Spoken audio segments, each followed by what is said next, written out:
What's up, Banditos? Tux has your back covering Season 8 Daily to help you milk every bit out of what this game has to offer. And today, we're gonna make the most accurate assault rifle build in the game using the current Railsplitter that's for sale that you can buy right now. Let's go.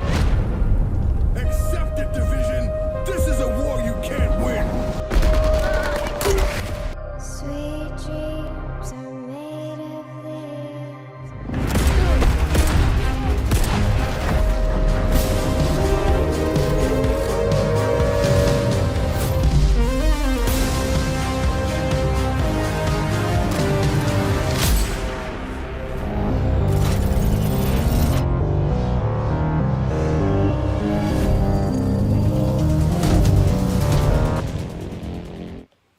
What's up, Banditos? Happy Friday. Hope you're all doing fantastic. I'm having a good day myself.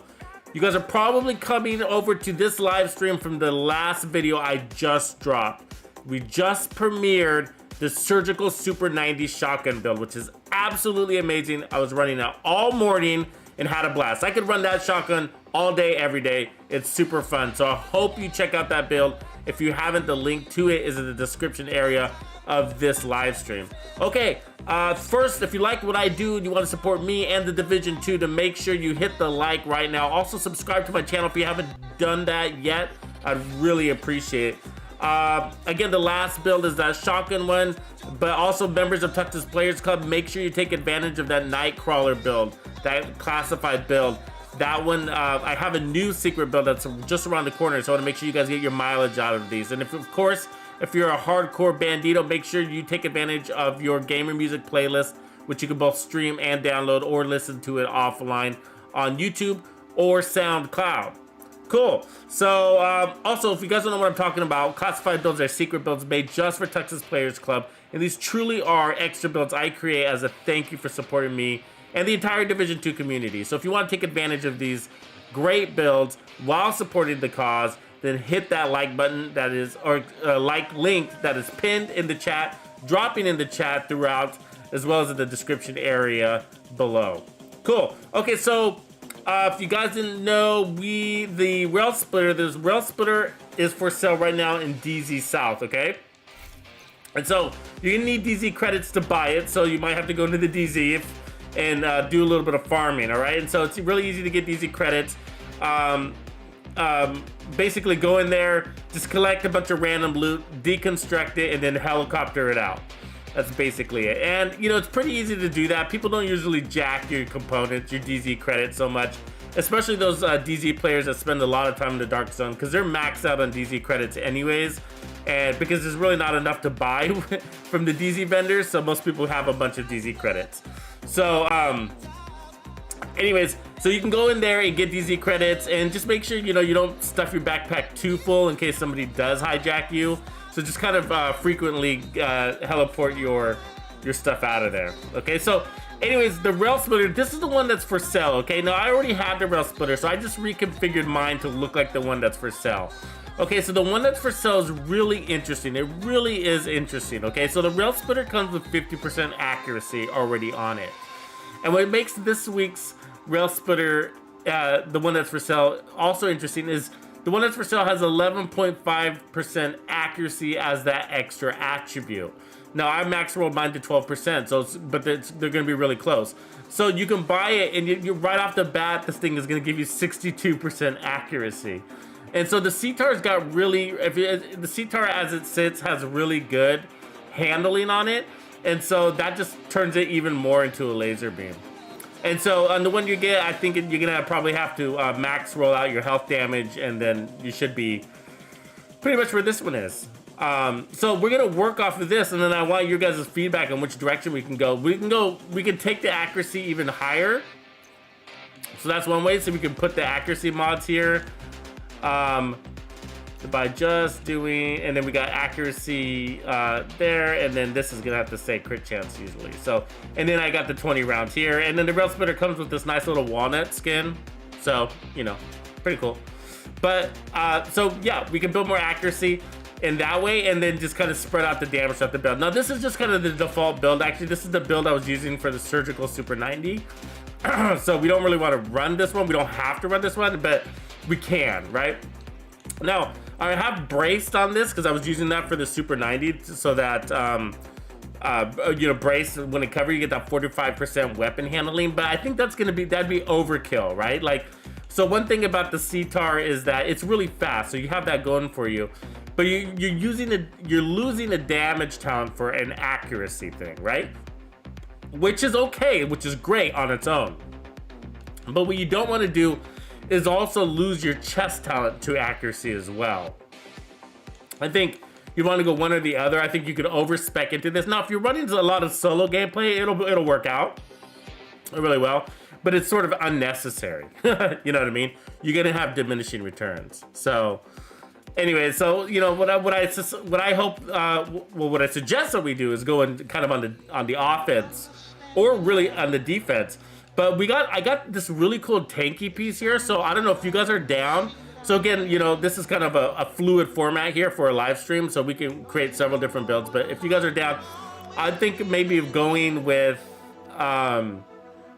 like kind of like maybe like an armor regen, like really heavy on the armor side of things, to see how that goes, just to start. So like maybe running like 2 pieces of Golan, and you know, I got to search through my stash to see what we got, but I think, you know, I want to see a lot of blues on this build, you know, so I'm thinking like a lot of blues and a lot of crits.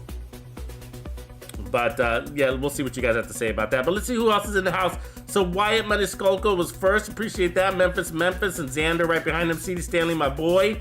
Ian Conrad, Shane, welcome. Good, Shane, I hope you got the one that was for sale, because the one that I have that I'm showing off here is really close to that one. Trobs, what's up, man? I saw you over on the other video too. Thanks for watching both. Ron, what's going on, brother? Glad you made this one. Mr. Detective, EF3CD. Hopefully the stream balanced out. Sometimes it starts a little slow and then jittery, and then it kind of cleans itself up. But I'm showing we got 5,800 kilobytes per second, so we should be good. Try the Hollow Man mask. The Hollow Man mask, interesting. It's a pretty nice recipe. This dropped yesterday when we were farming, so I might get rid of Unbreakable, but I'm gonna leave it on there for a second because I'm not a big fan of Unbreakable. I feel like it doesn't really work out for me, but as well as it does for other people, or I don't know what it is. But for some reason, like when my chest breaks, it doesn't, like, sometimes my armor will break and Unbreakable doesn't kick in, and the timer's like not expired or anything like that, you know? I don't get it. So anyway, so we need a second piece of Golan for this to make sense, and like in the one piece of Bellstone, you know, so let's see what we got here. So I got a Bellstone with Vigilance. It's got weapon handling on it. We want to make sure we have the crits and the headshot damage. We have the accuracy, so headshot damage isn't a bad thing. Let's see. Here's a nice Golan with Bloodsucker, which maybe would work out. It depends on what. I'd rather not, though. I'd rather put like offense on both my chest and my backpack talents. So we could run Cheska, Bellstone, another Bloodsucker, Matador. No.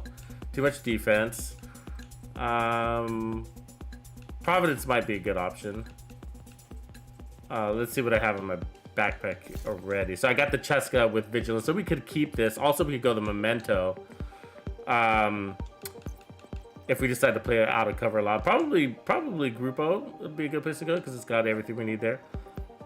Because we're gonna need to make sure we get our crits up, so we need our assault rifle at least to 50, basically 49%. So. And so I'm probably going to pull down some of this accuracy. I think that's probably a little bit too much accuracy we got going on. So I'm going to rely just on the 12% there, and then pull the crits back onto the mods. That's probably the best way to go. But we can fiddle with it, right? So once we get out there and see how it's kicking, then we can pull it back down. So let's put on some crit chance there, and then that pulls us to 48. So that's really close to what we need to be. And then I want some Golan. We need some Golan. So let's find a blue Golan. Got lots of Golan. The thing is it on this character or the other one? That's the catch. Let's see, Bellstone, crit. So this one might be a good Bellstone to run. That one too. Red Bellstone. Got lots of Bellstones, right? There's a red Golem. That's not bad. Let's pick up this blue Golem. Get some armor. Get some armor rolling. I might keep that Coyote's mask. I mean, if we're going into armor regen, actually, we might want the memento. What do you guys say? Lose the Coyote, go with the memento to roll more into armor regen? I don't know.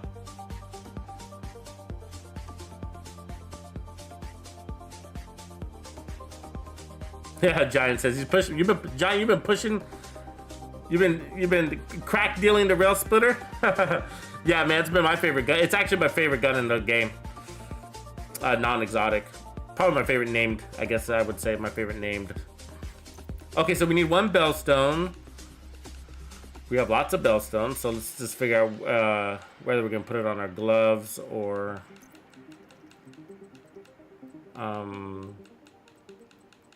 the knee pads or the backpack. So let's see here.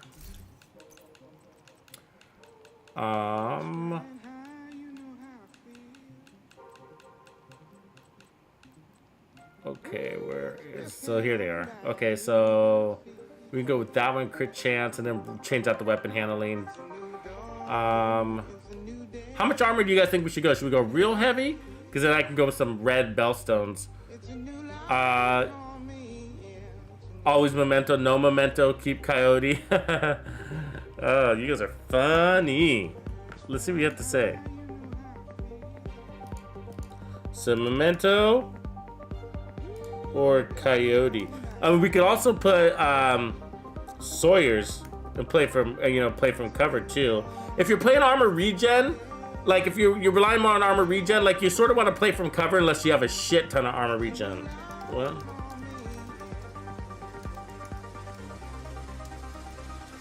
you know the yeah, I just put out the poll, so go to cast your votes to that. But see, the thing I like about the armor, the Coyotes, I mean the Mementos, it gives you that 3% armor regen, right? Which is, adds up to be a lot. We can survive without it. And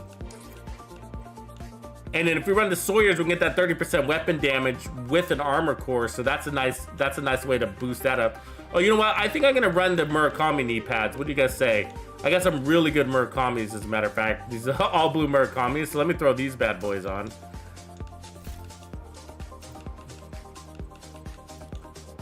There we go. We're looking pretty good there. So right now, that gives us 1% armor regen, and basically 2.5% armor regen, give or take. And so I do have some contractor's gloves with armor regen on them too, but we need to make sure that our crit stays up. We're pretty good on crits. So we just need to make sure we have a good balance of damage. So I could put Obliterate on the chest. Yeah, it gets kind of old. I haven't been running the Memento lately. I don't know if you guys have noticed. I really do look to get outside of the Memento, but it's really good. I really like it. I like being able to play trophy from trophy. That really saves me a lot. We can run a second piece of Bellstone to push us to 20% armor on kill. That would probably be more valuable than the 3% that Memento would give us. So let's go ahead and do that. What I'll do is probably run a red Bellstone here so we don't get too tanky, because we're already at 1.3. What do you guys think? 1.3 or go higher? I can go either way.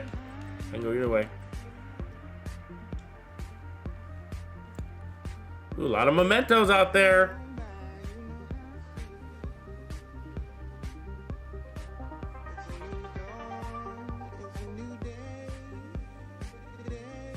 Adrenaline Giant says, obliterate with Adrenaline Rush. Yeah, that's a nice little defense thing. I actually like the bonus armor better than Unbreakable. I'd rather have the bonus armor than Unbreakable. You play a little bit different.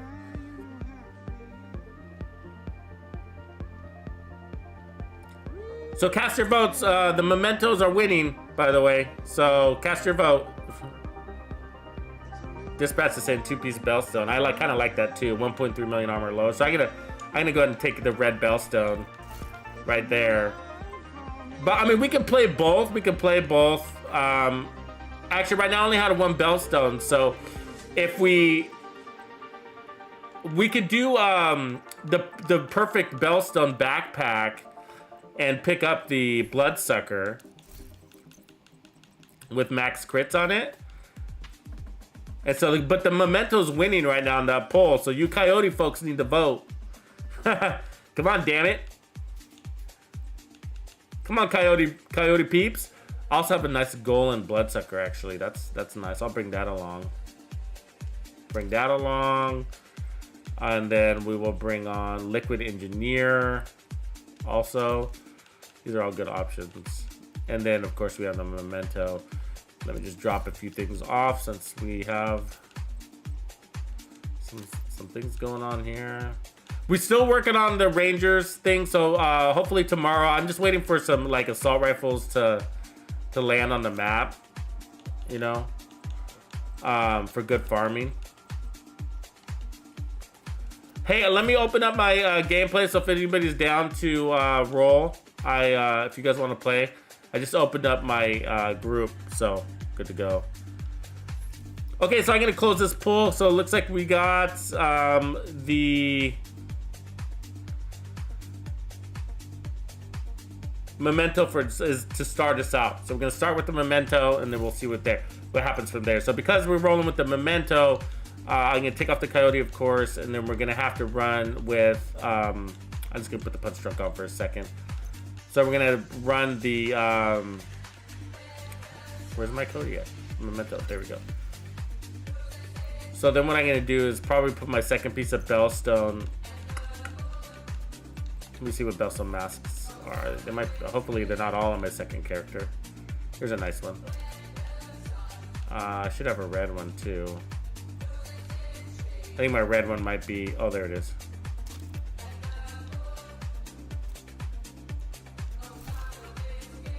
Yeah, death grips. See, the thing about the death grips is interesting. So if you have if you're making a choice between the death grips and a Bellstone piece, the death grips are. I mean, the Bellstone wins. Okay, and the reason why is because you see the 511 comes with health, which sucks, but more importantly, it's that the 511 has the armor on kill in the attribute slot, where Bellstone has it in the brand slot. So basically, the 511 is occupying what could otherwise be a crit piece or a damage component there. So if you have to choose, like if you're in that position, like it's all about the gloves, should I go my second piece of Bellstone or 511? Always go Bellstone. How that pans out for me, at least. So we're at 1.5 million because of the memento kind of pushed us over. So what we could do, well, what we need to do is take off this chest unbreakable anyways. So let's go ahead and do that. What do you guys thinking? I don't think we can do spotter. So let's go ahead and do. I mean, I'm almost down to do glass cannon because we got all the armor regen and armor on kill.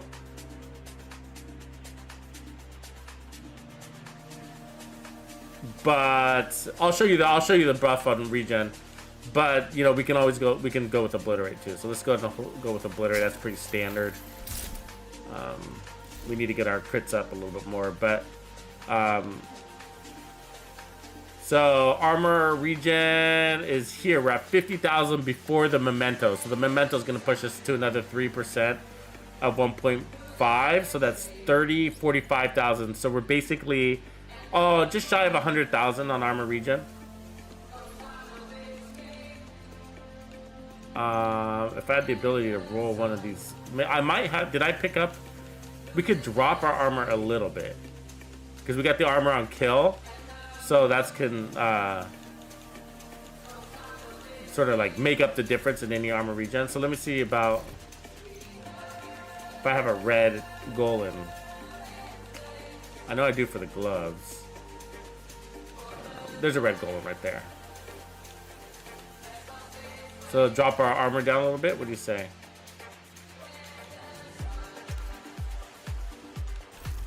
So we could try it both ways. We could try it both ways. Hungry 40s, thanks man for the dono. Appreciate that. Says, what up, Tux? I think the clap would be an awesome name for a firewall eclipse built because the enemies feel the burn. Ha ha ha. Only when they're pissing. The clap. Hungry 40s. It's giving us all the itch. Okay, let's see here. The crit chance, and then probably gonna need it here too. 5891. And roll out the crit damage. 5203. There we go. And then our stats are all there. So let's see how it feels. See how it feels. Sup, Ammo? Wyatt? Richard? Appreciate that, Richard. Don't forget to hit the like, ladies and gents.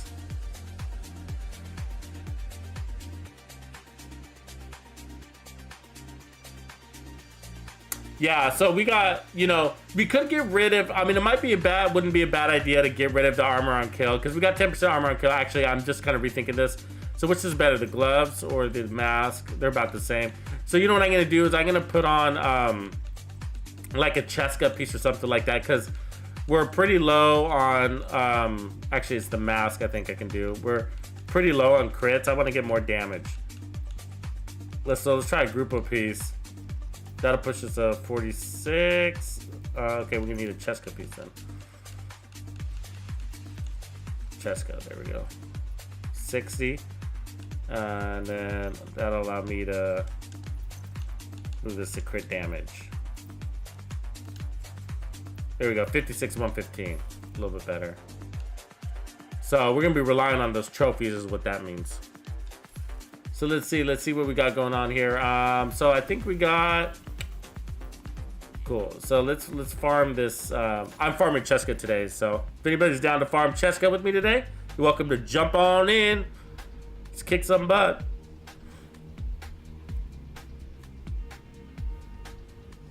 All right, this should be fun. So I think what we're gonna have to gauge right here, okay, guys, is that A, how's the accuracy? Can we feel it? Can we tell? Can we feel that extra 12%? If not, then we might need to adjust our damage output. What up, Swag King? Welcome, brother. And then the other thing is, let's see here. I'm thinking about, so yeah, basically our damage and armor regen. So we just need to evaluate those and see, are they adding survivability or are they taking away from our survivability, right? Because the armor regen is taken away from our damage, right? So you gotta have a nice time to kill.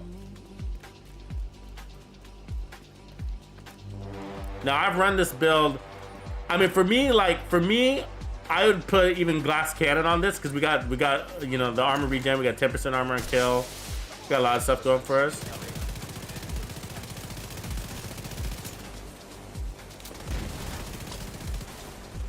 We don't have any trophies yet, so we're gonna be a little wimpy wimp. Like I could already feel that.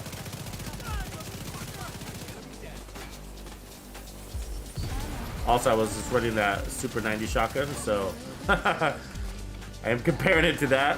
That regen's nice though, isn't it? See that armor and kill kicking right there? So we need to pick up some of these trophies though, because we're missing out on 3% armor regen. Oh, thanks, bud. Get me out of here. Fire. Armor regen is really nice though, you gotta say, right? Just to be able to not have to use an armor kit all the time.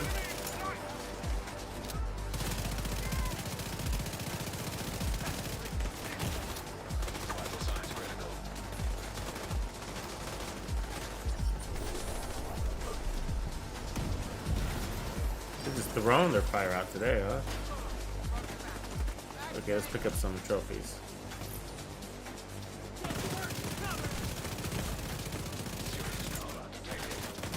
Oh. He didn't live through it. Okay, he's gonna get crunched. Let me kill myself. It's easier to just go to the... It takes so long for it takes like a half hour for the civilians to show up. So when I die early in a control point, which is not that hard to do because the enemies are really aggressive in the beginning, right? So it's easier to just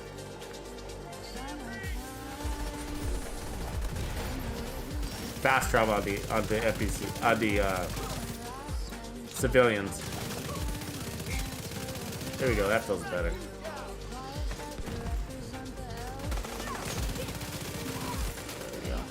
I mean, if you're playing off your trophies damage, then you're really gonna feel those buffs. You know what I mean?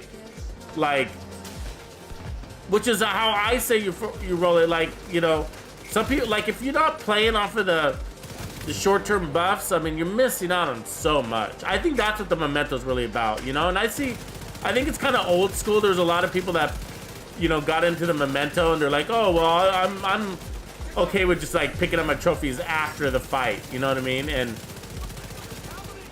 I don't know. I mean, you're just missing out on so much. Those trophies keep you alive, man. They do. You know?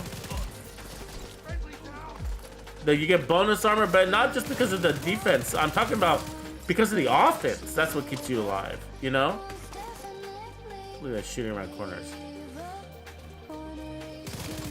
It's that offense that keeps you alive. You know what I mean? That big burst and damage.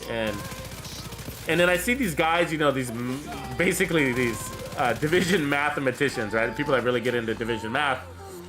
And, you know, one was just sent me a message the other day with good intentions, but, you know, he was explaining how vigilance is stronger than the Memento. And I was like, well, did you calculate the Memento trophies into it? And he's like, no, because I play from cover. And he's like, so I don't rely on the trophies. It's just like, well, that's what the Memento's about. You know what I mean? Like, you can't calculate the Memento. You have to, in my opinion, this is my opinion, right? But like, you have to calculate at least one active trophy, at least, because it's all about the trophies. The whole point of the trophies is to move from trophy to trophy, right? Get out of cover, grab that trophy, survive till you get to your next trophy, basically, right? I mean, and you'll learn how to do that. You know what I mean? Even with glass cannon, even with, you know, whatever, right? You'll learn how to do that. Oh, I hate that grenader guy. He's like, he always nails me with his grenades.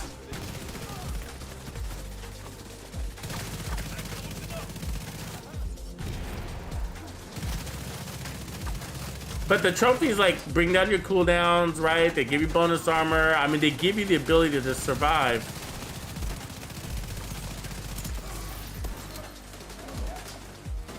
Out of cover. I mean, that's sort of the point, you know? So, I mean, even with glass cannon, right? Even with glass cannon, they'll boost you. Boost your survivability. Help you get out.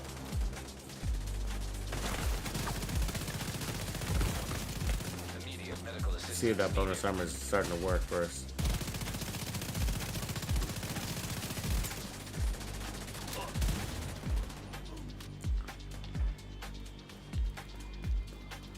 Go get this trophy. What's up, Rowdy? Shane. Yeah, the striker build works really good. Yup, it does. It does. I just wanted to do something a little bit different today because we've done the striker build in the Ctar a lot lately over the last couple of days. This is a Ctar. It's like Ctar week, right? But the Ctars are my favorite. Like I am a speed demon when it comes to division builds. I like the Vector. I like the Railsplitter, the Police M4. You know what I mean? I like the faster weapons. You know? I ain't gonna go for the rifle guy first because. I'm surrounded, aren't I? I'm surrounded. Uh-oh, that's not good. Let's get out of here. Let's see if that armor regen keeps us alive.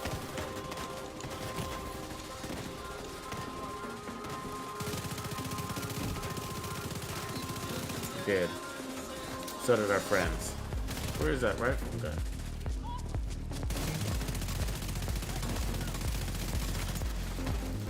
Like, I would actually prefer to play with glass cannon on this build. I don't, it's obliterate that's kind of bothering me right now, actually.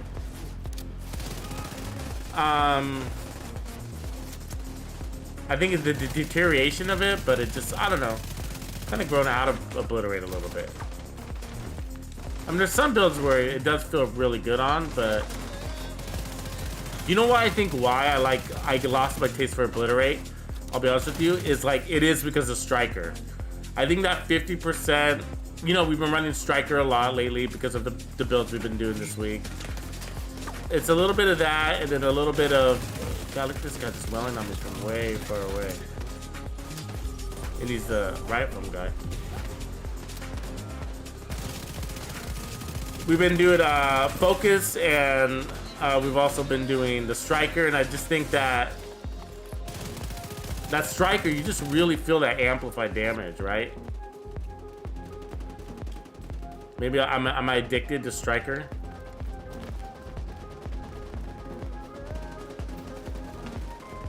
Yeah, you think so too, Simon? I think so too. I think it needs more damage.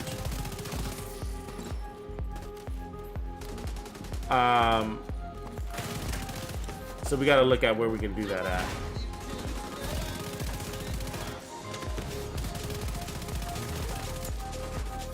I mean, that's the thing. I mean, I don't want to. I feel like, I mean, striker's an easy fix because you put on striker, we're gonna get 50%. You know what I mean? And so what we could do is like run striker. It's just like, I don't know. That's just like an, I don't know. It's like kind of obvious and easy, and that's kind of why I'm like hesitant right now. You know what I mean? Because we put on that 4-piece striker, and it's over. We're done. We're done with the build, right? I mean, if we put on the 4-piece striker, I'd probably take off the accuracy and put on damage to targets out of cover. And then we get the 50% buff from striker on top of that. And we're done. The build's done. You know?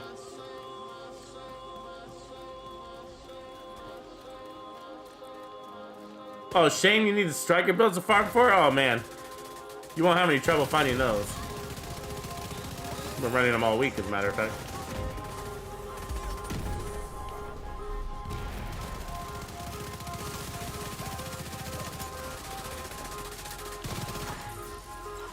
Where's that phone? There it is.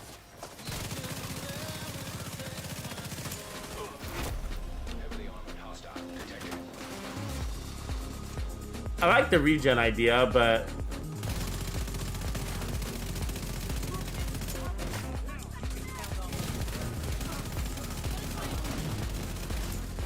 might be taking away too many slots, you know what I mean, too? Look at this cowboy eye guy, huh? Is there somebody behind us?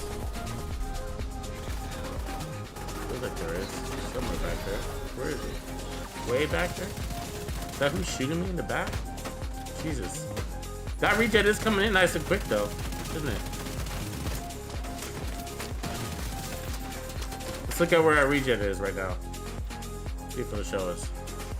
100 or 78,000. All right, 78,000. We're not quite full, but pretty close. So it must be about 80,000 or so.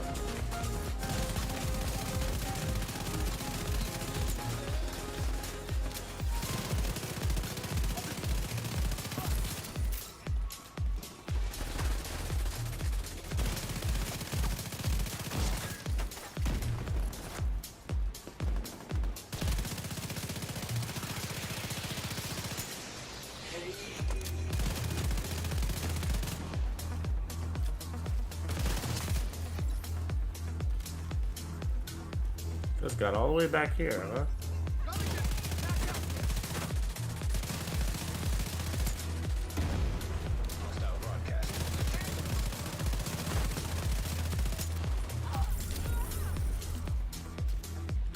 See, I feel like, you know, we want to be going for a lot of headshots too.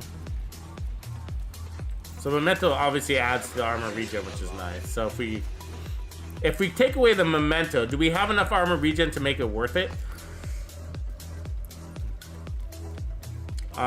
Should we get rid of the Murakami knee pads? They're adding a lot of armor regen, but you know, they are technically a skill piece.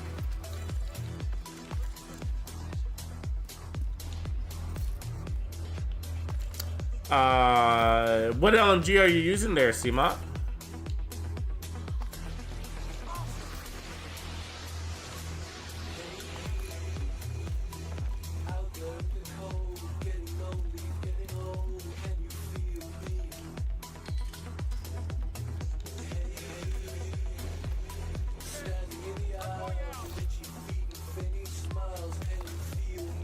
Okay, so I think, let's see here. Let's try.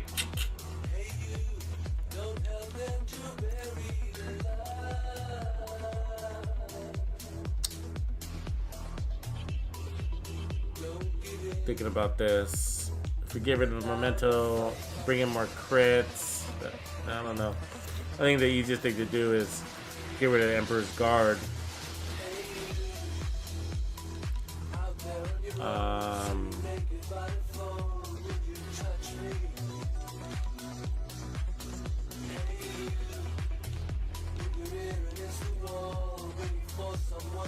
mean, Fox's Prayers will probably do more. The problem with Fox's Prayers, we lose crit slots, but we didn't have it in the first place, so that's okay. So 56, 127.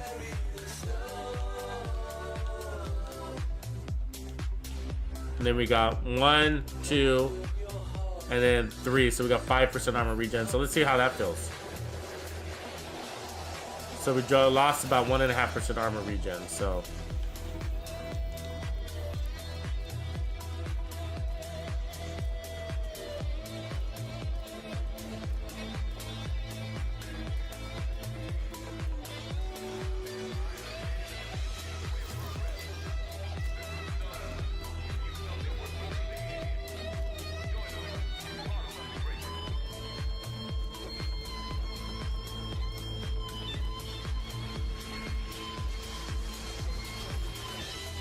Yeah, I'm running accuracy on the Railsplitter right now because that's the one that's for sale. So I want to give this a shot.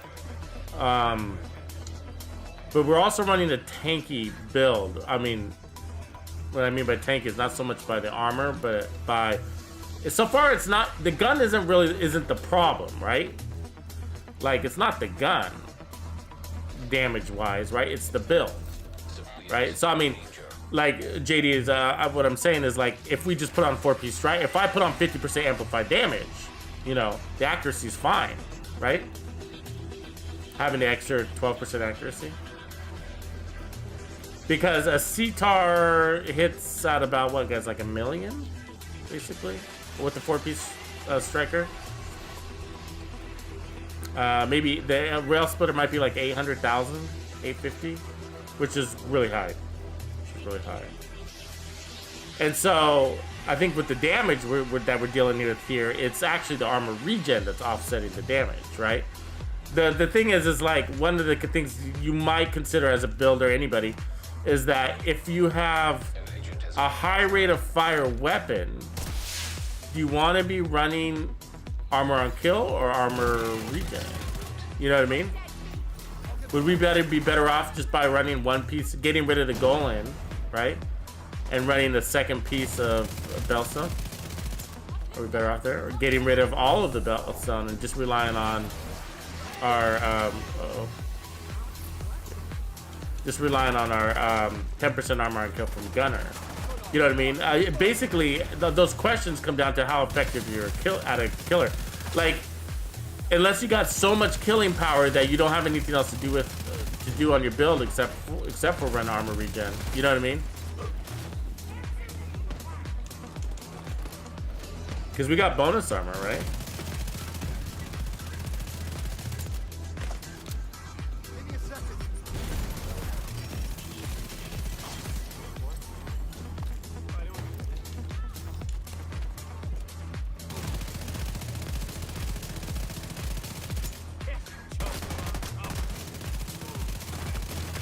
Wow, well, still got max accuracy, and I can't even fucking land this guy. He's crab walking on me. I hate the crab walk they do. The sideways walking, they walk really slow, and then the sideways pattern is super annoying. Armor comes back quick. Like I feel like our armor's coming back quick. You know what I mean? We lost the Murakami, but I don't feel like we're down. But I don't feel like it's a negative thing, I guess is what I'm saying. See that sideways walk? That sideways walk. See, they're not walking fast. It's like they're walk. See, look how slow he walks. But it's the fact that they go sideways and you try to pick up on that, grab him with your weapon, and you can't catch up to him. And he's going really slow.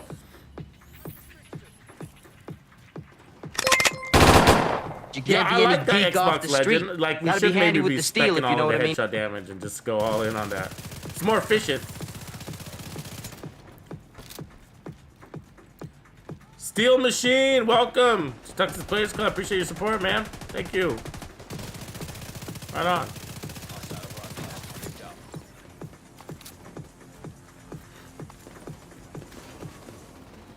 Steel Machine.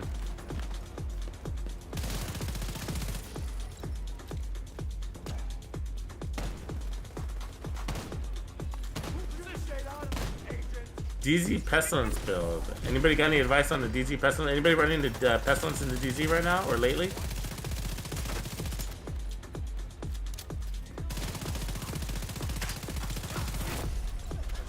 What do you guys say? Like, play really far away? Stay in cover? Don't let them find you? Don't let those little lady deaths track you down, you know? Especially if you're on PC. Because they'll do that little snake dance on your ass. Get in there.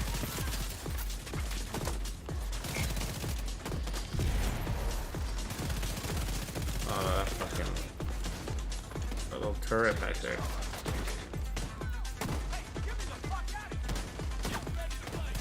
I don't know which way to go. To go get Osby? Okay, he's getting picked up. Yeah, see, I think the armor regen's nice here. It's like not really like ultra fast, but it's like fast enough to stay in combat, right? That's all you're looking for. Let's get rid of this little turret.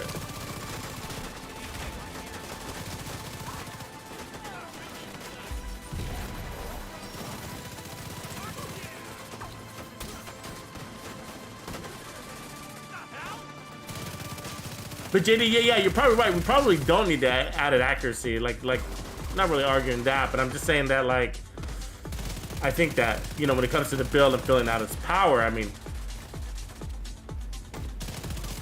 I think the biggest things that are taking away power are some of that. We got a lot of armor regen things going on here. I'm wondering if we need it, you know? I guess I'm talking to everybody. Would we just be better off with just a little bit of armor on kill, right? 2-piece Bellstone, call it a day, or 1-piece,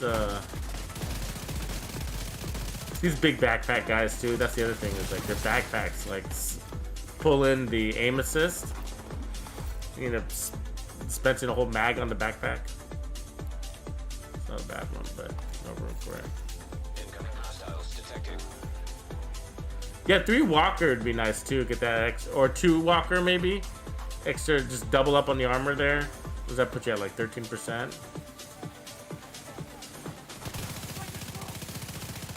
I mean, you're probably better off like staying in cover with this build and just like not running the gun in so much and just kind of going in on the heads, you know? Oh, really? Come on. There. I also think like maybe a more burst damage too. Like maybe we get rid of the memento and build a more burst damage. Like we could do like concussion, vigilance. Concussion would be nice. I like concussion. Vigilance is probably more effective, but Rage against the dying, the light. The wise men at their end, no dark is right, because their words had fought no lightning. They do not go gentle into that good night. I wish you could put an 8x scope on this thing. That is the one thing I wish the Ctar did that you cannot do.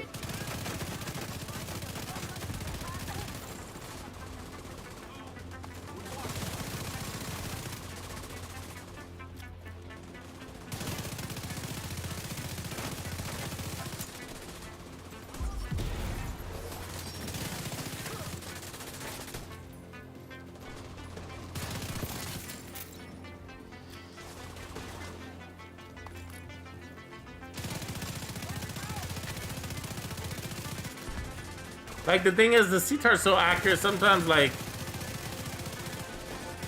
I don't feel any more accurate. You know what I mean? Like, I feel accurate. Don't get me wrong. I feel accurate, but I don't feel more accurate, you know? Because the Ctar is just already really accurate. And the Railsplitter really does well.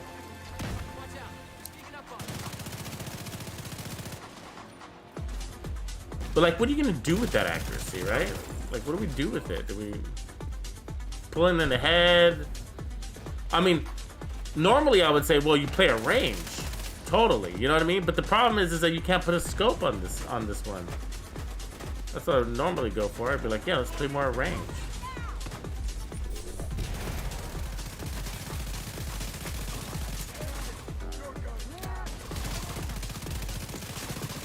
See, if we go all into headshots, which I kind of like that idea, like the reason why it's kind of neat to go all into headshots is because you end up saving like a lot of attribute space, right?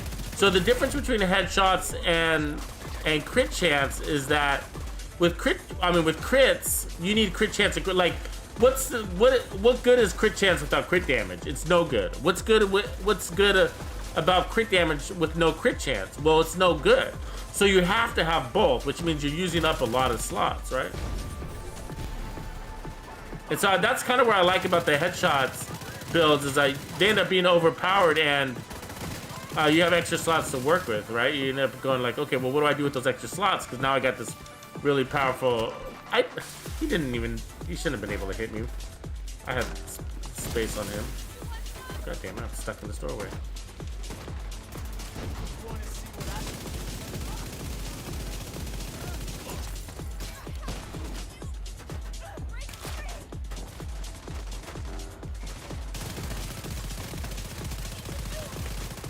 But if we're gonna play a headshot build, like, you know, unless they're gonna be really tanky, you kind of want to be playing from coverage so that you can actually, like, running and gunning pulls from your accuracy, right? Because you're kind of pulling in close with an assault rifle, and you think coming in close it helps your accuracy, and it does to a certain extent, but then it doesn't, right? The closer you get, then it becomes a small movements on your joystick create big misses, right? Oops, I used that pulse. I didn't mean to do that.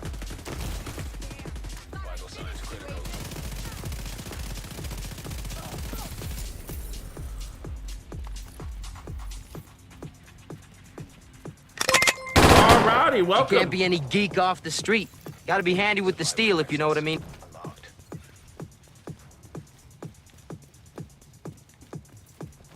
Right on, Raw Rowdy. Appreciate you, man.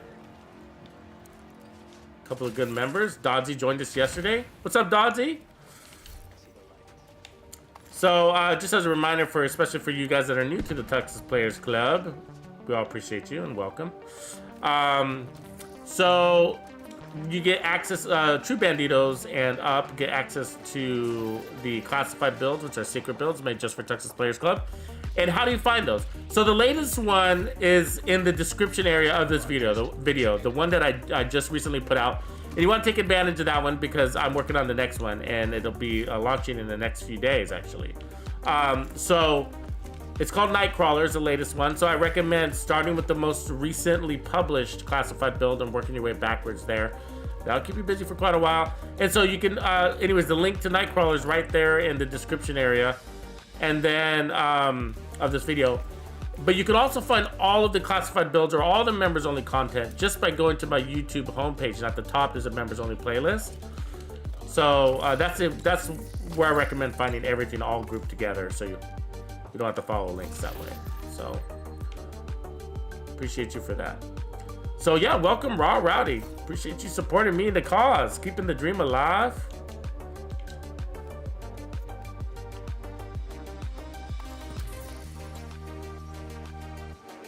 So I'm maxed out on crit chance right now. Justin Wild, so right now, okay, Justin, so everybody, if you guys don't know, let me show the build right now that I'm running, and this is a work in progress, so don't get stuck on the build. But this is the actual Railsplitter that's for sale right now. It's got accuracy on it and then perfectly accurate on it. And so I'm testing it this way, but you know, but yeah, I do agree it's got too much accuracy on it. I don't think we need that accuracy. Now, if you're playing solo, then go with it. You don't need any more damage there. But if you're playing in 4-man groups, then you got too much accuracy. So you need more damage. I mean, we're doing okay with damage. We're surviving, but you know, I like more damage. So you can get this weapon 2 ways, basically, or kind of 2.5 ways, right? So it's a Dark Zone exclusive weapon, so you can only get this in the DZ by farming, especially when there's assault rifles in the territory as targeted loot. So otherwise, you can farm named item caches by playing the current like global events, right? Global events, and there's one right now which is called Polarity. So just farm those red stars and then buy named item caches, and then you know RNG will give you the Railsplitter if you're lucky. Otherwise, this one is actually for sale right now, and you could go to the DZ South vendor to buy it for approximately 150 DZ credits. So you have to have DZ credits. So you're gonna have to go into the DZ no matter what to at least get those DZ credits. I mean, you get DZ credits by basically just picking up that random loot that you that drops, and then deconstructing it and putting it, and that will create DZ credits that you can helicopter out of the DZ, extract basically. So that's how you get DZ credits. But you're gonna need so you're gonna need DZ credits to buy this. But it is for sale. So if you absolutely do not want to go to the Dark Zone, then just farm named item caches, and again you farm it by getting those red stars. So let's make a couple of quick changes, guys. Let's go to the White House real quick. I'm gonna make some quick changes, and then we'll continue farming. Looking at the territories. If you guys want to continue fighting, you can go to that control point. This will just take me a quick minute. So if we put on 4-piece striker, that's like the easiest fix. It really is, and it's like the default way to go. So if you like don't want to mess around with customizing builds, and you want a really strong, really accurate, and really fast Railsplitter build, 4-piece striker, easy. You know what I mean? I've done that before. I've done it 100 times, and so that's the only reason why I'm not going to it at this moment. It's because I already know it works, and so I want to kind of toy around with some new concepts. You know what I mean? Just kind of like go outside of that. Mario Hornsby, that is called Breadbasket. So you land 2 to the chest and 1 to the head, basically. But that's a weapon talent, so we can't change the weapon. So right now what I'm gonna do is take the assault rifle, and then I'm gonna change the accuracy out to damage the targets out of cover, which is what I usually put on most of my assault rifles anyways.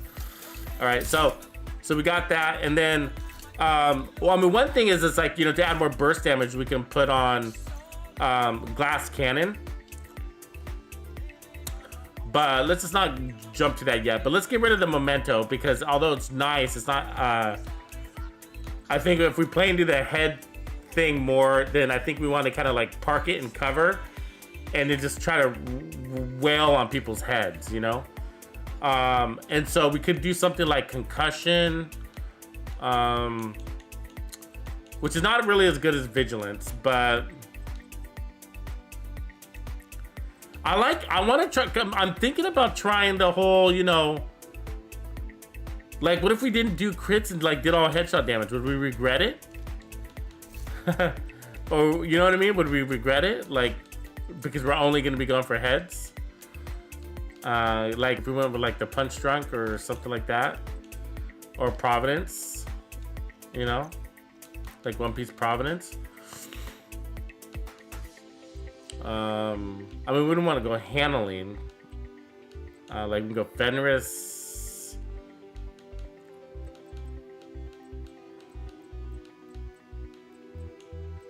Let's see, I got glass cannons, of course. What up, Wellington?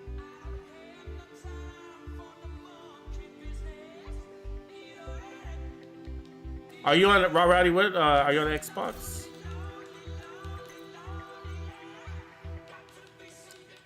So if we're parking it, we could look at running the. Well, let me think here. Like I'm thinking vigilance. God, there's only so many things you can do with an assault rifle build sometimes, unless you get way out there, right? I'm trying to think. So vigilance, like what if we put, like what if we stayed parked, right? And so we put on the Sawyer's knee pads. Is that boring?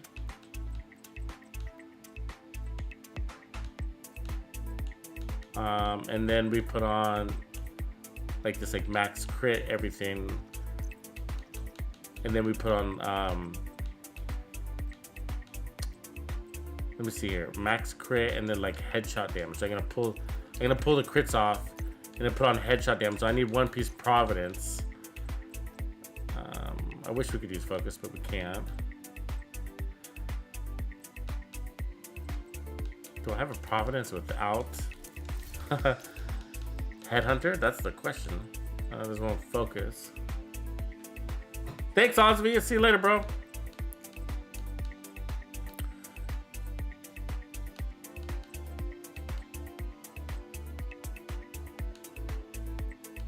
Cheska. Let me see. Do I have? We can't use a scope, so that we're not using those options. So there we go. Here's our Providence. See, that's all sacrifice. So I don't think I have a Providence that's not. Maybe for a backpack I have. Yeah, let's use the backpack. That's easy. I have a An agent has disconnected. the gift, right? There's one with headshot damage. Both of these have it. So we'll use perfect vigilance, the gift. If you don't have this backpack, this is also Dark Zone exclusive. It's got vigilance, but it's the perfect version, which is the gift. And so that gives vigilance, same 25%, but like when you take damage, it only goes down for 3 seconds. So where are we at? 57, 140, 109% headshot damage. So the easiest way to get your headshot damage up is just by throwing on a scope, but we can't do that. So what I'm gonna do is, should we run for the chest? Do you suppose? Fenris, I guess, is our choice, huh? She's got. Let's obliterate again. Do we have a headshot talent for the chest? We don't really, right? It's only on the backpack, and we use vigilance there. If we're playing from cover, I'm almost thinking glass cannon since we're playing for cover, and then that's gonna give us our 2-piece for crit chance. So you know what I'm saying? So 6128, but we got 100% headshot damage. We'll change our stats here, so we'll pick up more crit damage, but we might want the contractor's gloves then. And then I can run the headshot damage there. So we're at 110% headshot damage, and then I'm gonna pull in more headshot damage. I'm gonna balance it out with crit. So we're still gonna put on crit damage too, but it's just gonna go a little bit of both. So we'll put crit damage here. Still need more crit damage. Well, okay. Got a lot of crit chance on this build. I got a chest. Okay, so that means we need to move this to a Grupo.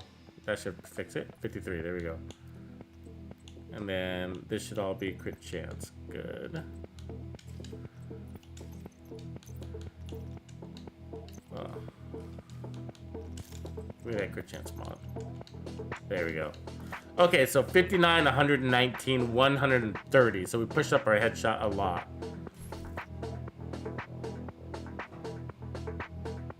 Well, Headhunter, I mean, it sort of doesn't work with assault rifles. I know some people have done it. What up, Biko? Like with assault rifles, but it's sort of kind of a waste because you never really get that peak, you know. Okay, so let me let's kick let's Ozzy go to move. And then let's put some of this stuff we don't need back in the stash. An agent is no longer in your group. An agent is back online. All right, ready to go. Let's see where do we farm though? Not, I mean, it's like Cheska or nothing. I don't want to commit to a legendary while I'm in the middle of testing. You know what I mean? So I guess let's just go to rifle land. Kind of. I do need Cheska, but I want to switch it up.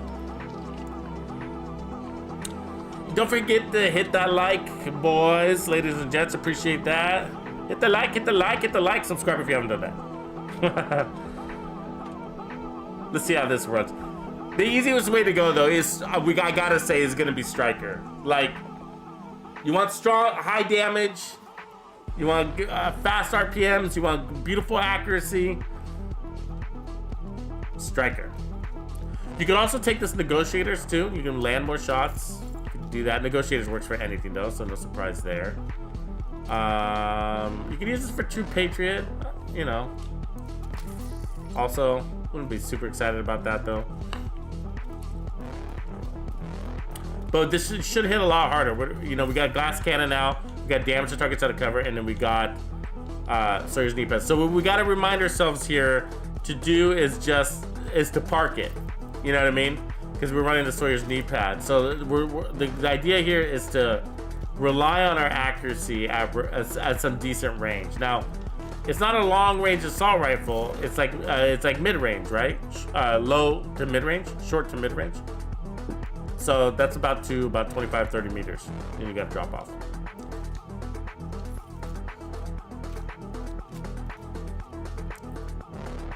So with Sawyer's knee pads there, I mean, I imagine this would be hitting. Yeah, right off the bat, we hit at 743. So, yeah, they're not gonna like this.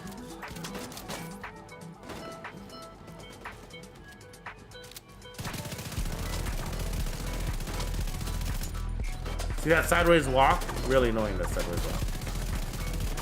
Get these rifle guys out of here.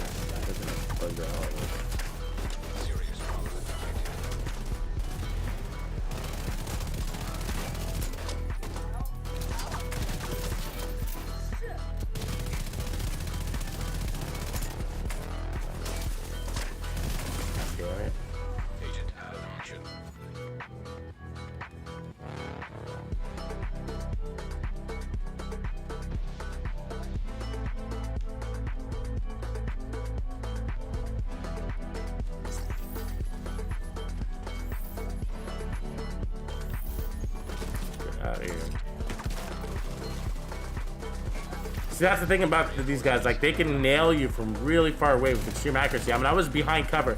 The guys that were shooting at me were way over there. Way over there. How do you combat that? How do you fight that? You know what I mean? Like, how do you deal with that? Basically, you can't. Basically, you can't. I mean, like, the only way you can really deal with it is, like, distraction. Like, the art of distraction. You know what I mean? Like, put in decoys or, you know, stuff like that.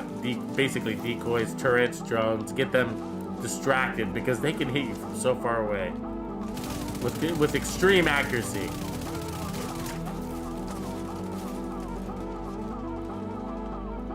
One of the more annoying things about the NPCs in this game is kind of like, wow, they're a little too accurate. Like, I might get it that they need to be accurate and difficult, but that's a little too accurate. You know what I mean? Like, there's so many obstacles. There's like the curvature of the earth, and their bullets like go around with the curvature, right, of the earth. Like, it defies physics, basically. Where is everybody exactly? And now that we're up here, like, they're not.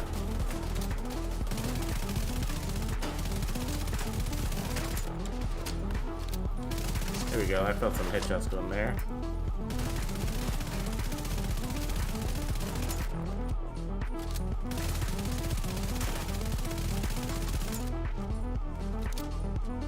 Yeah, I'm not surprised I wouldn't let you pick it up. Yeah, we're definitely shredding here.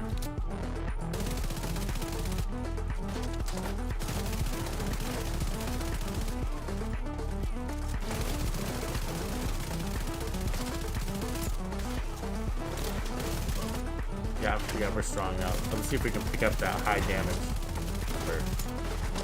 We need vigilance beyond that. We're taking a lot of heat.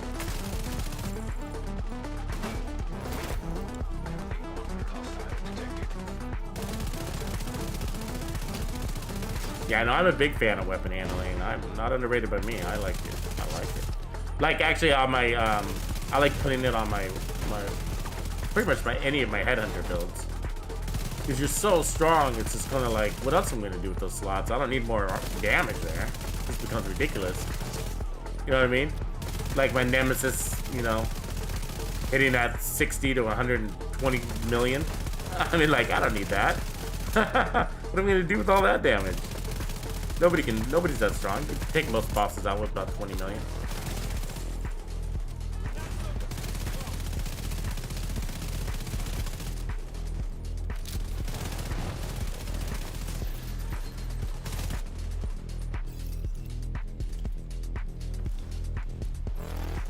I use a lot of ammo though, for that.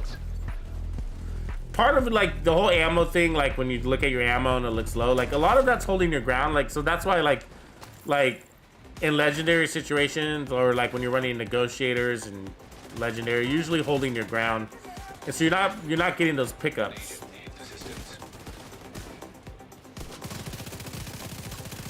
This is where it will shine though.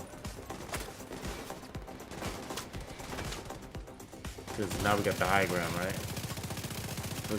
We got straight angles on them. Or before we were shooting from the side. Come on up. I'd love to have you up here. I don't want to move because I got Sawyers, so yeah. Feels way good now.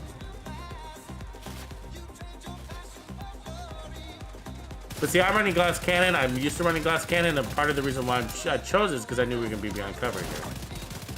We're gonna play for cover, you know. And like I like having less than full armor. The reality is, you know, you've heard me say this before, but like if your armor is always full, then I don't know. You know what I mean? It might be something might be off. You know what I mean? Like you need your armor to work for you, basically, you know? So maybe you take off some of the armor on kill or armor regen, whatever. Maybe it's too much of it. And we roll that into some more offense. Or if you feel like your offense is already there, you know, then, you know, put it on something like accuracy or weapon handling or reload speed or RPMs, whatever, and make your build more efficient, you know? But that's why, like, there's those talents like entrenched, right? That says like when you're in cover headshots, like repair like 20 to 30% of your armor or something like that, right? And that's because that's fighting quality of armor right there. Like if you got 20%, 30% armor, you're fighting quality. You know, less than 20%, then you start like kind of being cautious and, you know, less aggressive. And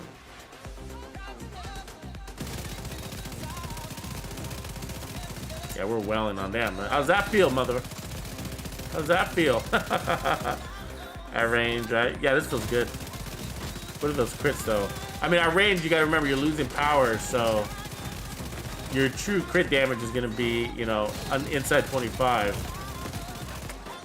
This stuff is like a sniper. This is wailing on that far. It's this turret. You see that turret way back there? That's just shooting at me. I mean, I kind of let it take me out right there. But like, you see, that's amazing. That's what I'm talking about. That's amazing. There's 100 enemies between me and that thing, plus a tractor, and it chose me. You know what I mean? That's what I'm talking about. That's exactly what I'm talking about. That's complete bull.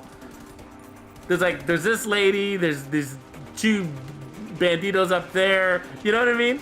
And there's some other civilians running around, and it chose me from across the map. Incredible. Incredible.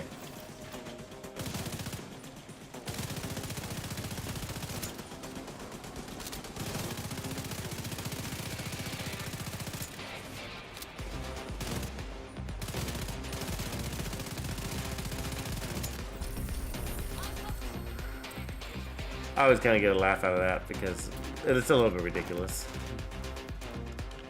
What do the devs think about that, though? Do they think that's quality? Do they think that's like, oh yeah, we're looking for a challenge? Is that what they think we're asking for?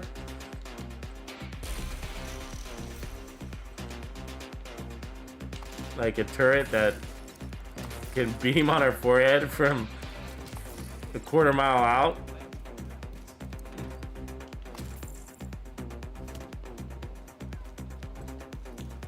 Oh yeah, Famas, that's already fast, and you added armor and kill. What's up, Digital Dogs? What's up, man? What's up, Andrew Brooks?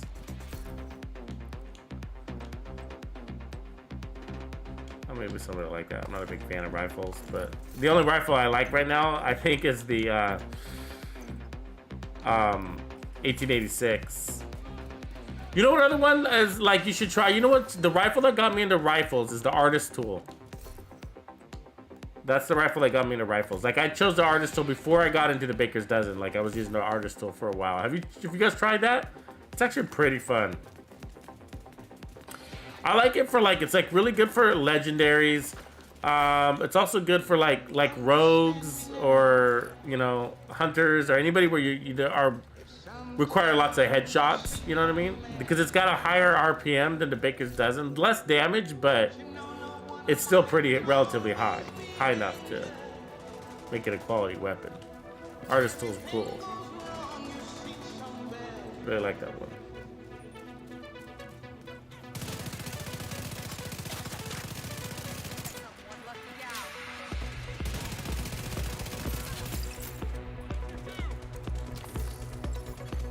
Another agent is now in your group. Pricey product. Pricey product. I thought I was gonna say pricey produce for a second. I was like, right on, good name. Both good name. Good name anyways, but I'm just saying, like, pricey produce.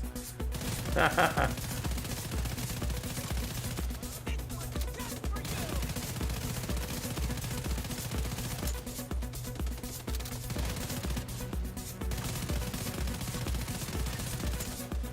on, dude. Okay, so let's see here. So let's check this. We gotta check this build. That's obviously a good one that would work. But let's put on our striker. Let's see which striker. I should have a good my standard striker somewhere here. I might have adjusted it too much to work. So the vector one. Do I not have my striker? There it is. We'll use that one. So 6158. So let's put it. So we're gonna run the striker so we could get the comparison there. So where is it? Railsplitter. Very good. So we got 42, so we need to lift this up a little bit by putting a Cheska backpack.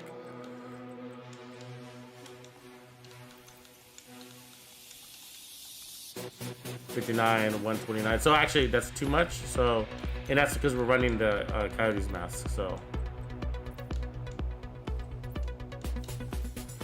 that's good. We'll take 53. And then I'll drop this down to crit damage. There we go. 48. Good. So the Coyote's mask will fill in the gap. So we're gonna pick up all that amplified damage. We're also picking up the RPM and 15% more weapon handling. So that's gonna go into more accuracy too as well. 50% more accuracy.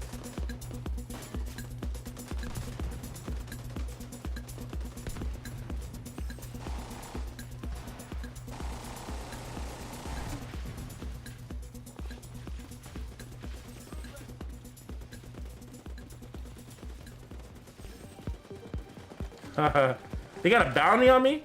Yeah, actually, if you go to your bounties screen and scroll down, you'll find Tux in there. Didn't know if you guys knew that. It came with title update 13. All right, all right.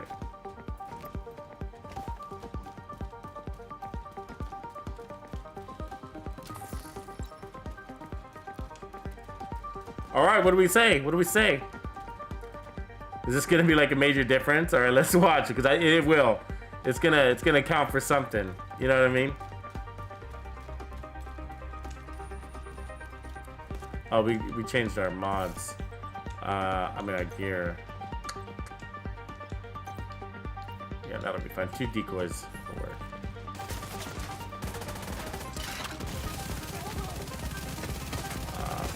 He's always an asshole. They always do that. Right out of the gate. It's been like that all day.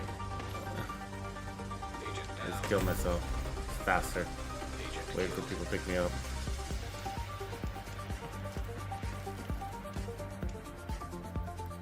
Don't you guys think like it's poor quality of life that you can't fast travel to the control point leader, the civilian leader, like right away? Like he's already on his way. He was on his way there, right? We hit the flag, so they're on their way. But that they don't let you spawn on them, that you have to go to a control point or safe house and then spawn on him. It's not a poor quality of life thing. See now I can spawn on him. You know what I mean? Don't you think that's poor? Like, why are they making this spawn twice? You know what I mean? It's just a pure inconvenience. You know what I mean? There's no advantage to me besides saving that, 20 seconds there to spawn on him. I think they should fix that. Agents need assistance. Reinforcements en route.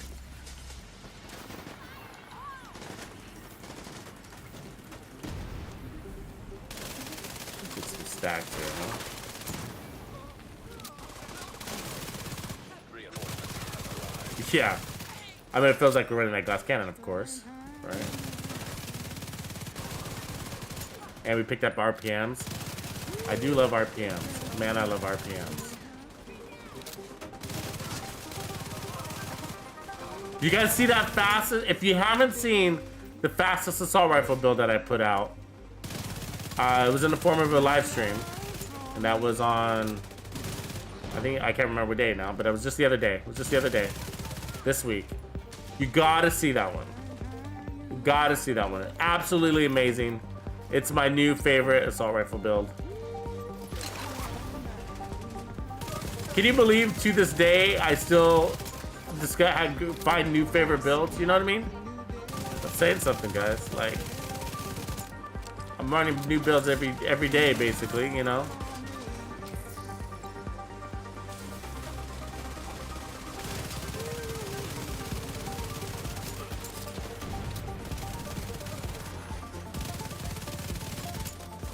There's always the guys that say like, oh, well, there's no new builds in the Division 2, but like there is for you. I guarantee there is for you, because I'm an extremist when it comes to changing up my builds on a daily basis, right? I'll run like 5-6 different builds a day, and so there's no way that you're keeping up with me on that level. You know what I mean, Mr. Naysayer out there I'm talking to about. You know what I mean? There's no way you've tried all the builds, and you know. These are looky-loos. These are the kind of people that they don't try new things. They just play the same old build the same way, and they don't try anything new. But they love to talk shit and say there's no new builds. They love to say that. There's no new builds in Division 2. That's been done before. Really? Show me the build video on it. I've never seen that build video. There's a big, giant chunk of those people too. Most of them stopped playing in Division 2. That's because they were using their Baker's Dozen build the whole time. They never let go of the Baker's Dozen build, you know what I mean? They were like, yeah, the game would get real boring if that's the only build that you ran. Real boring. I hate the Baker's Dozen. Like, it's cringe. Literally, I don't care how much power it puts out, it's cringe. A horrible rate of fire, the accuracy's nasty on it, and not good. You know what I mean? And like, people are like, yeah, but the DPS is amazing in the range. When your targets are not moving. Like, yeah, I watch you guys live stream too, you know? I see you missing all those shots.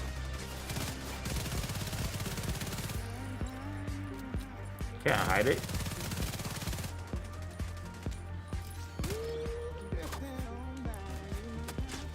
But nobody talks about the Baker's Dozen anymore, but it's still used a lot. Like, watch the raids. Watch the raid videos, you know what I mean?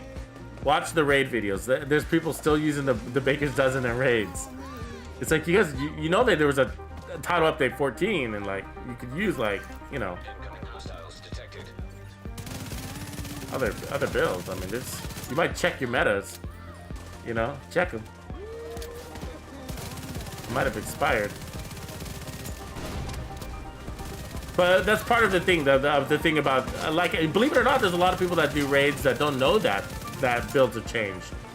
And the reason why is because they don't. Sometimes people that do raids, they literally don't actually play other content. They don't. All they do is go to the raids. All they do is raid. You know what I mean? And if all you do is raid, then you're sort of sheltered from a lot of things. You know. Look at that. Armor is low. And so what ends up happening is stuff eventually makes it into the raid. You know what I mean? Like, you know, new gear changes, but it takes a long time because it sort of takes the innovator group to come through and to rework a raid strategy, and then, you know, eventually that will get exposed, but it takes a long time to make its way around. And then, unfortunately, by the time it does make its way around, there's some sort of patch or some sort of change under the raid where, you know, Lucy and Buddy are now harder, or, you know, now you can use electric traps on them, and now you can use nemesis on them, and now you know, it's always kind of changing. It's like oscillating between what you can and cannot do. But raids are sort of always kind of behind the times. Like, raiders are usually behind on the content. Probably 2 updates, maybe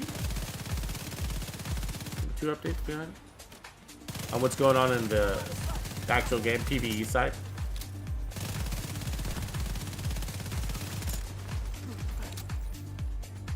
And I get it, you know, they build their own community. Oh, there's a kind of a raid community within the community, you know what I mean? And so, I got a lot of buddies that just do raids and that's all they do. And you can tell because they, when they do join you, which is really rare in the game, for PvE content, really rare that they join you. Usually when they do join you, it's just because they're waiting for a raid to start, or they're recruiting for a raid. You know what I mean? That's the only time they do join you, because all they do is raids, right? All they do, literally. And for me, I can't do that just because I get really bored. I get really bored with just doing with raids in general because they're always kind of the same.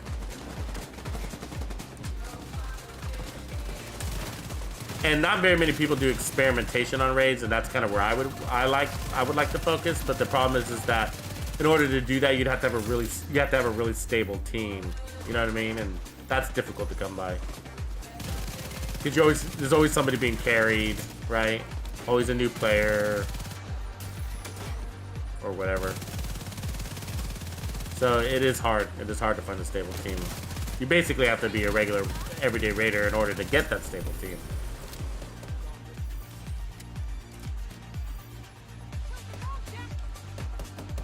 Yeah, Wellington, you're one of those. You know exactly what I'm talking about, right? Like, yeah, that's what I'm saying. Like, in order to be a regular raider, to get a regular raid team, you have to be a regular raider in the first place.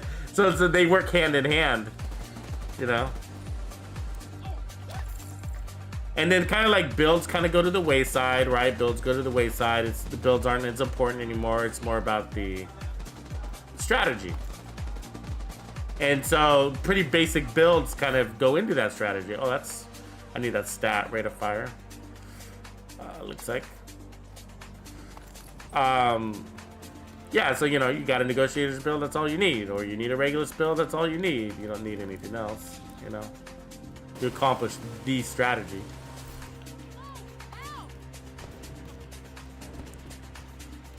So, let me open this one.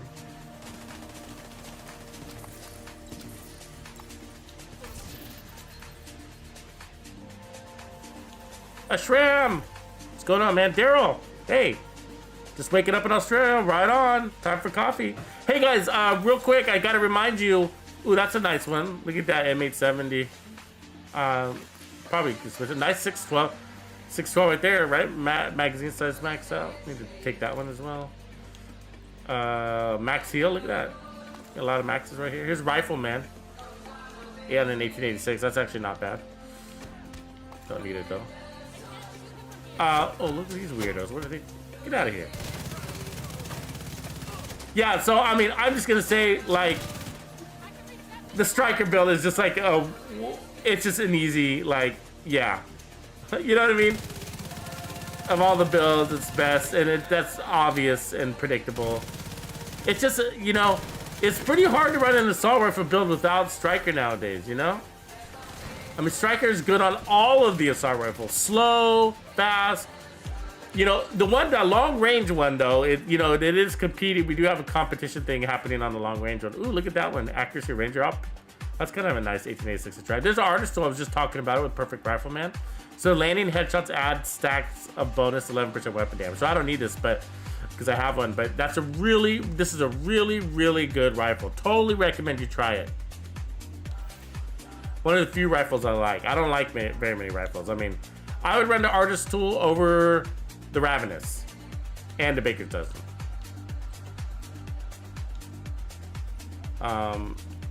Baker's Dozen, of course, is stronger, but that one does the job. That's actually kind of a nice hand of you. I need it though. But yeah, I mean, the Striker build is just like, yeah. I mean, it's just the easy way to go. I mean, maybe we shouldn't argue with it. You know, assault rifles and Striker. Look at that. Kind of getting a lot of triple god rolls here today, huh? I don't need that, but I might need the stat. That's why I kept it. As you could, you can see on some of these. So mark for recal. Mark for recal. Probably mark for recal, and then mark for recal. You see what I'm saying? Like, I don't have these stats. Swap speed, mark for recal. Huh. And that's because I don't run rifles that very often, and when I do, it's sort of like always damage the targets out of cover, always whatever.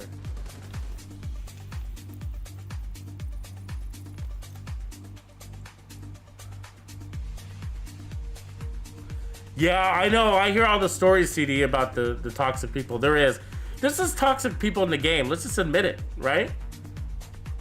What up, Smokey Smoke? What's up, man? Professor Beam is in the house too.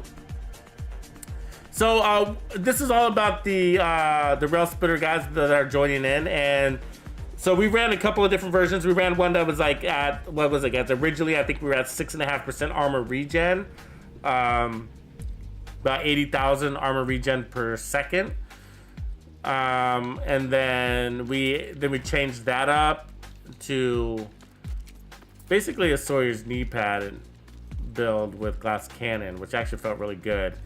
And now we're back to Striker, which was the obvious way to go, which we've done millions of times already with the Ctar, right? But it's all about this gun, so that's what we're doing with the gun. But I guess just the easiest way to run any assault rifle nowadays is just this build, you know.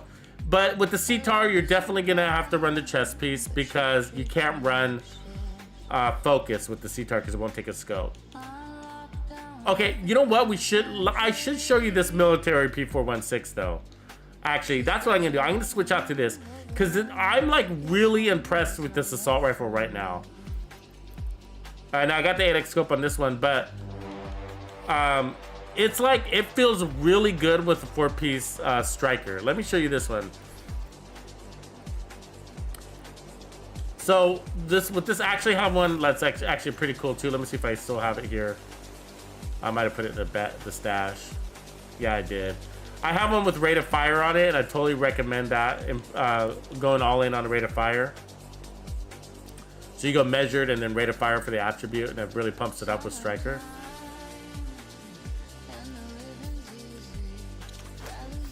This off. But this is gonna bring a lot more power, and it's actually pretty steady. I mean, look at that. There's just no bounce in that barrel, you know?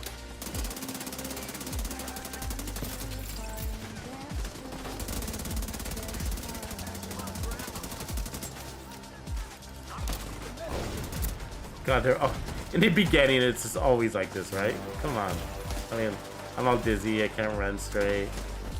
I mean, who landed that fire grenade on me? I mean, really?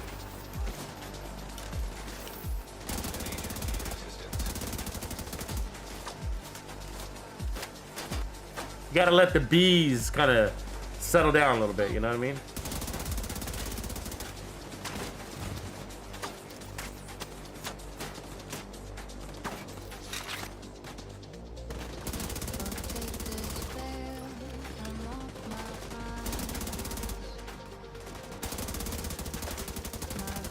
Jesus, come on.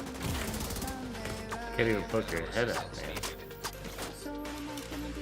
Oh, they're everywhere.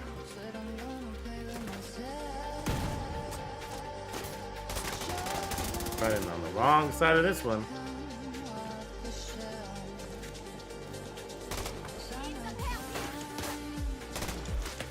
Fuck. Oh man, I'm just gonna kill myself because nobody's here. Reinforcement complete. We're taking on the whole thing. Deceased.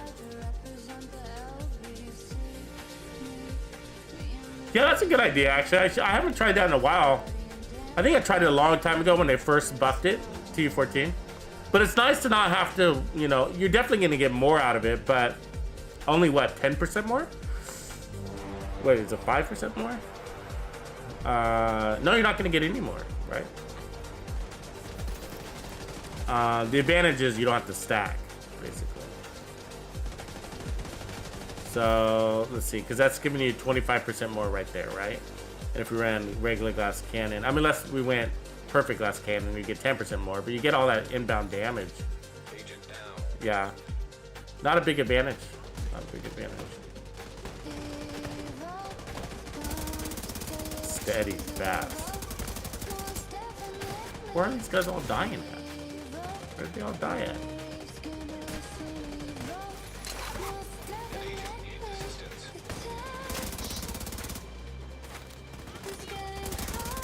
They must be not fast traveling. Easier just fast traveling. That's why I don't like running from control point to control point, because you're getting like random fights with guys that aren't going to give you XP, that aren't going to give you good gear. You know what I mean? Like, just skip the BS, let's get to the gear and XP.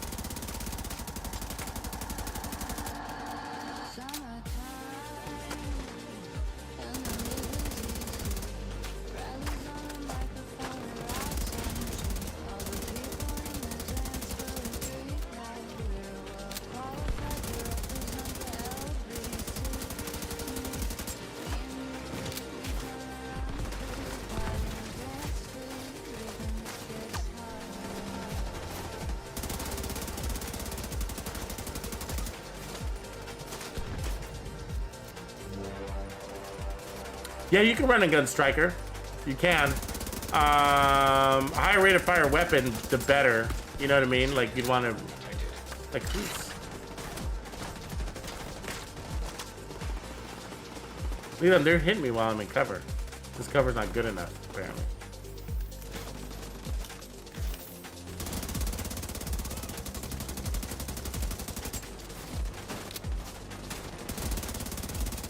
I wish the 8x scope didn't have that circular reticule. It's kind of annoying. I wish there's a crosshair.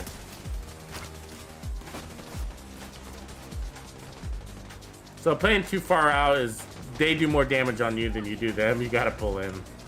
They're just nicking away at us. Just using our, making you use all your armor kits, you know?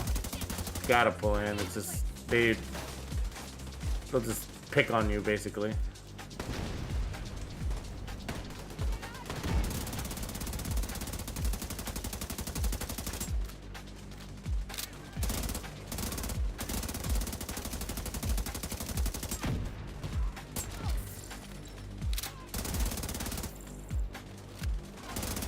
But look at that barrel. Notice that it's really steady, that it just sits on the enemy. Doesn't move. This is the same variant that the Eagle Bearer is, right? This is basically the Eagle Bearer, except stronger. This is a stronger version of the Eagle Bearer, because the Eagle Bearer doesn't have a damage talent. The Eagle Bearer is only got a defensive talent, right? A little bigger mag, though.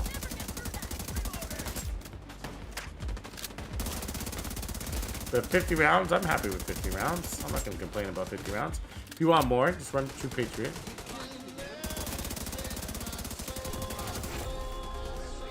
Hostile detected.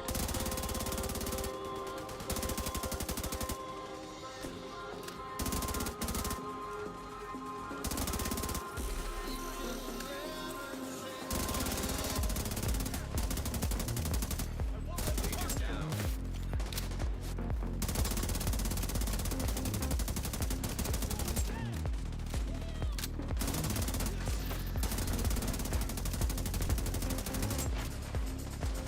Yeah, you can feel the weapon getting weaker the farther you're out, right? Like, I'm really excited to figure out the Ranger build. You guys like that one?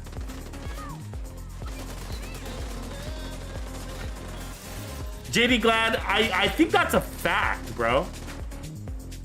What you're saying there. I think it's a fact. It is for assault rifles. Measured is the strongest talent for assault rifles. And we measured that. So we measured that, if you guys remember, with the community's help. So we all did this together.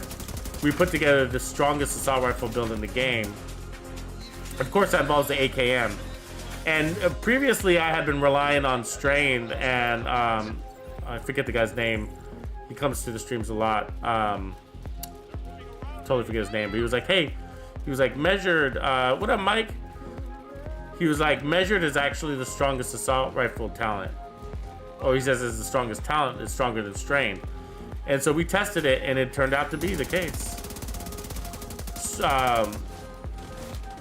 The damage we ended up getting at 1.69, almost 1.7 without team buffs. 1.69 solo, I think is what it was. 1.69 million solo assault rifle build. Involves 4-piece striker. 4-piece striker, and then we run in focus with the AKM, and then measured as the weapon talent. Ended up being stronger than Strain. And so it's worth checking. I mean, I haven't checked it on SMGs for that to be a fact, like for SMGs, but in theory, it should be work the same with all weapons, you know.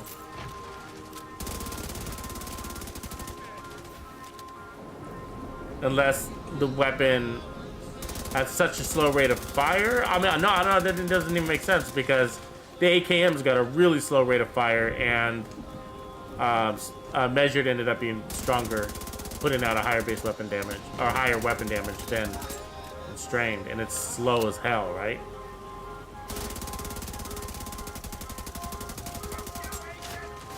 But what I'm really excited about figuring out is the whole Ranger thing. I'm still down to finish that project. Again, I'm hoping, you know, if we can do tomorrow, that'd be great. It just depends on where the map lands. I need assault rifles on the map, because it's one of those ones where we're testing so many assault rifles that, you know, we need to be able to farm them quickly too. And so, but the mission is to create a long range assault rifle that has the highest damage at range. And we by no means were failing at it. We did a really good job. I mean, we got 120 kills. We pulled the highest kills out of Roosevelt Island basically 3 games in a row with the variations we were testing. And then we just kind of ran out of assault rifles in time, but it's really valuable. It's a really valuable thing to build to have, because I realized it as I was testing it more than ever. Because when you run Ranger, so we were running Ranger as the talent on the assault rifle, and when you run Ranger, it tells you how far the enemies are. And we were in Roosevelt Island, playing Roosevelt Island, most of the enemies were playing at like distances. Guys, check this out. 45 to 70 meters. That's the distances that they were playing on average. And so when you, please don't use a vector. You know what I mean? In Legendary, it doesn't have the reach. And though you guys know they run at you and then they run away. Speaking of SOCOMs, we need that one. They run at you, run away. They run at you, run away. You know what I mean? They do all of that stuff. And so I mean, split that 70 meters. That puts them at about 35 meters. That's deep. And if you look at your assault rifles, right? I mean, they got a drop off. They got a serious drop off. Look at the drop off on that assault rifle, right? Now, some got better drop offs, like the one I just picked up. Like, it's got a better drop off, as you can see there. And so that's what we're trying to accomplish, is the longest range assault rifle build with the highest power, basically. You know, the ultimate long range assault rifle build. I'm calling it the Ranger's AR.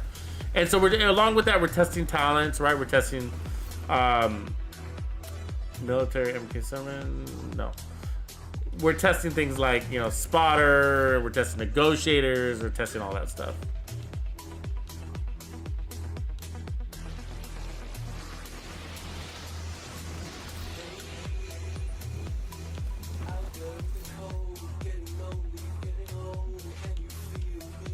Somebody might want that, so I'm gonna share it. But when we land on one, I'm gonna strongly suggest that you use it when you run legendary. You know, especially on those like Roosevelt Island and you know, the entrance to Capitol. But even District Union Arena in the beginning, right? Those enemies play deep. Oh, look at this one. That's perfect. We were looking for this one. That's speaking of, that's the exact one that we need, because we'll just take off the headshot damage and roll on damage to targets uncovered. Then we got Ranger there. Or we could also put on optimal range. So so again, there's so many variables to that, you know?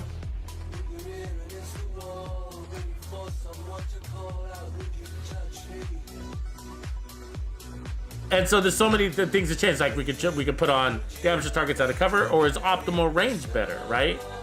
I mean, not just for, well, for reach, I guess, right? Probably damage to targets out of cover, but optimal range is gonna help a lot when your enemies are playing again. And here's another one. This one's got really good or better drop off too. Not as good as the other one though. The SOCOM is really nice. But this is better than the P416. Funny that we're all of a sudden getting a bunch of assault rifles. Anybody like the SIG? I'm not a big fan. I don't feel like it's strong enough.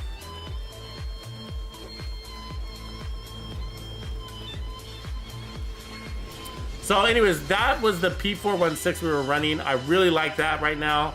I'll put back on the Railsplitter. But tons of fun, tons of fun. And so we also have the other Ctar. Look, this one was the one that I ran in the fastest assault rifle build in the game. I totally recommend it. It's a Ctar, same one as the Railsplitter, so same weapon. This has got rate of fire and measured on it. And that puts it up to 1,200 and I think it's like 93 or 1,278, somewhere around there. Really high with the striker build. Tons of fun. So actually we can run that on the next mission so you can see the difference. It's really fast. It kills really nicely. I like it better than the Railsplitter actually. I'm calling him like my new favorite assault rifle build. Map kind of sucks today. Let's go back over here.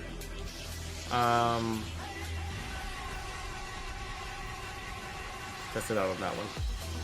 At least it's Jessica. Ray Ubbs, thank you for upgrading, bro. True Bandido. Right on, brother. So True Bandidos get access to classified builds, which are secret builds made just for Texas Players Club, if you didn't know. And so Ray Ubbs, if you didn't know, the easiest way to get access to all the classified builds, the latest one's called Nightcrawler. You can just head over to my YouTube channel. Right at the top there's a members only playlist, and start with the most recent, work backwards, and Nightcrawler's the most recent. Check it out. Check it out.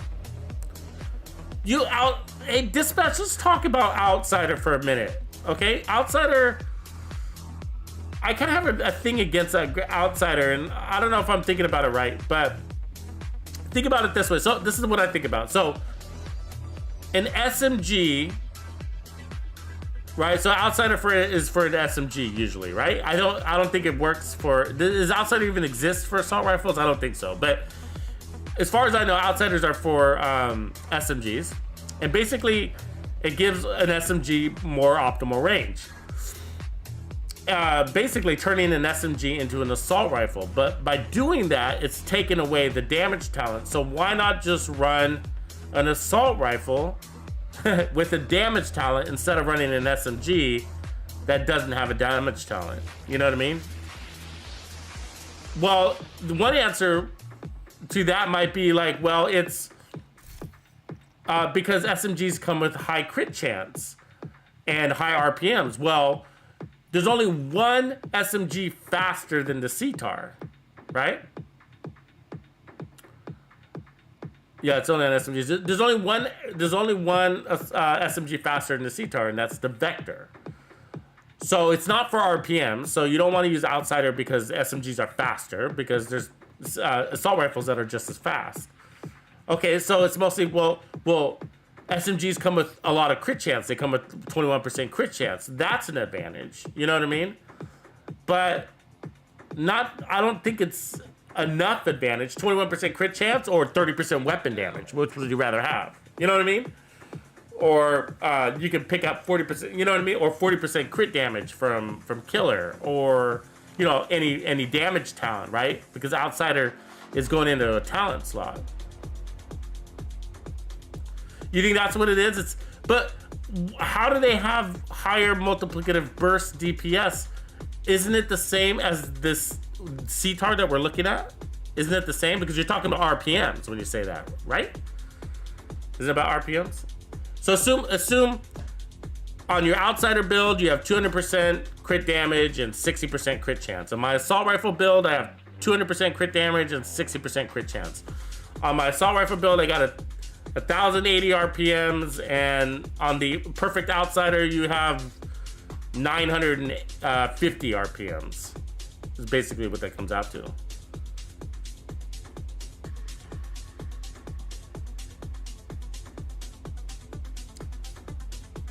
Is that what you mean, Dispatch? Are you talking about RPMs? Is that what goes into that? I'm just not sure. And so that's kind of where I get confused about Outsider. It's just like, well, why not just run an assault rifle?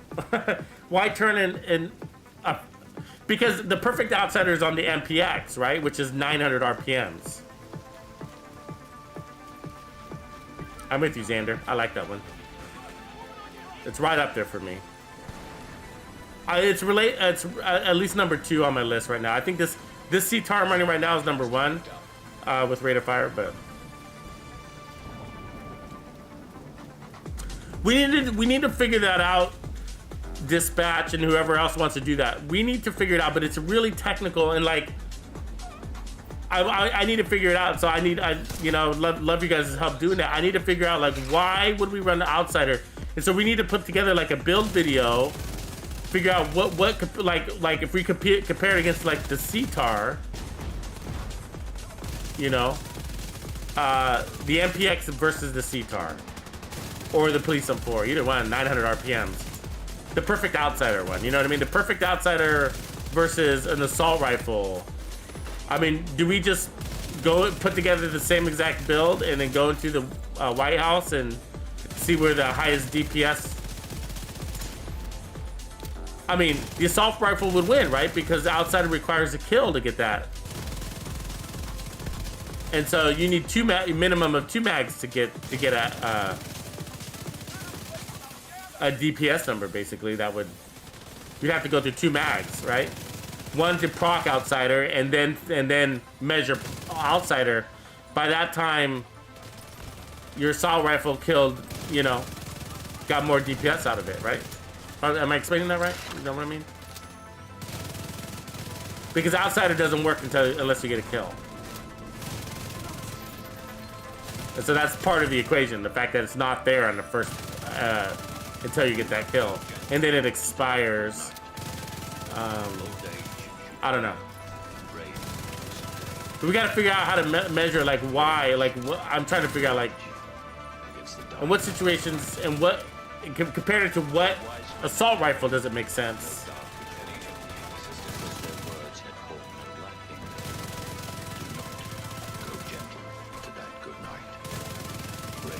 Like, if I'm running the Ctar with measured or strained, I mean, measured is burst damage too, right?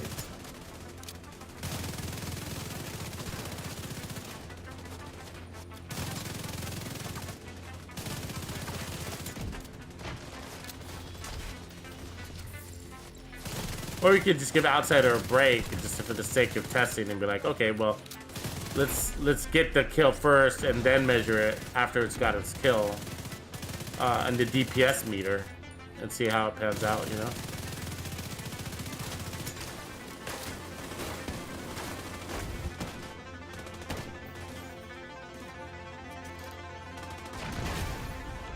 Well, yeah, what's the rate of fire on the Famas is already at 900, right? So we're basically, it's like the same situation as we got here. 900. Or is that higher? The only reason why I don't use the Famas personally is just because its handling is pretty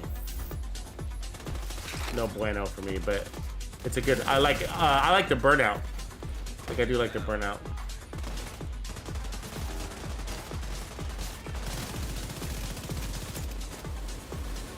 Which is like reloading from empty, what gives you 30-40% handling. I can't remember what it is.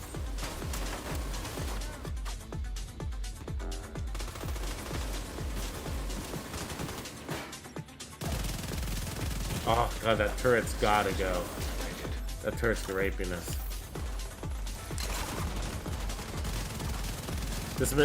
Any control point with the turret is nasty. It's like one of the worst. Like for farming, like if you want to go quickly, avoid the ones with the turrets.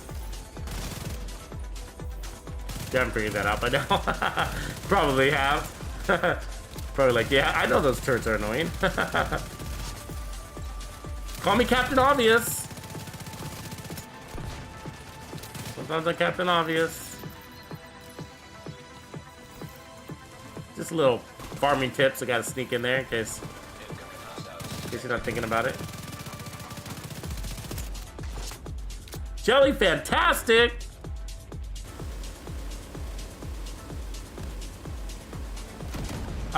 Jelly fantastic, probably, I don't remember what the nerfs are, but yeah, a lot of the weapon, there was a big workover on all the weapon base damages and whatnot. Do you guys remember that? It was probably around title update 10, 9? Title update 9 maybe? That sounds about right. Maybe 8? Probably 9. When they were balancing things. Yeah, but like everything got nerfs and buffs and nerfs and buffs all over the place. Yeah, so it wouldn't surprise me. I don't remember what got what, but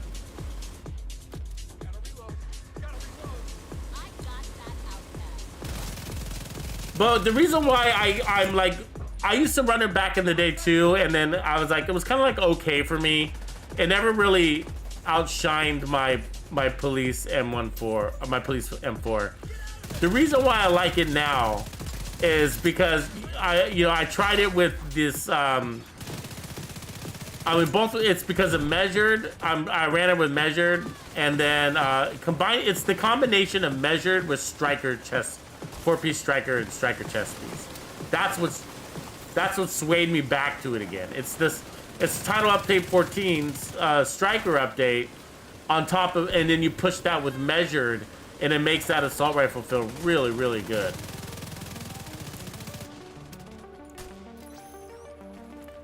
I mean, there's just no bounce to the barrel because there's no recoil.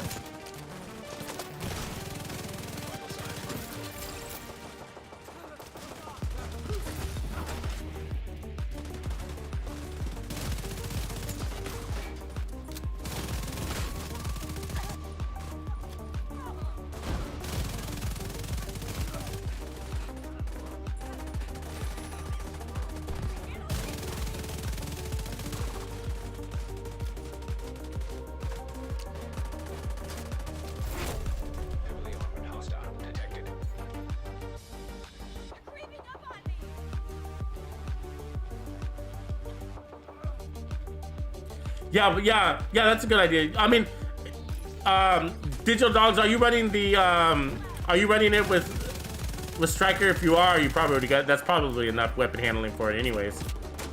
Probably don't need any more. The Famas, the advantage the Famas has over the Ctar, if you guys don't know, is that it can run a scope and the Ctar can't, right? The Ctar and the Famas have the same RPMs. And I don't know how their stats look on paper side by side, but from the feel of it, the Ctar's got better handling. But I also say that about the Police M4, but you know, on paper, the Police M4 has better handling than the Ctar does. Which is hard to believe. Really hard to believe. But apparently that's the case. That's what it says. This boss is being annoying to everybody, huh? Where are you going? Sandwich him in.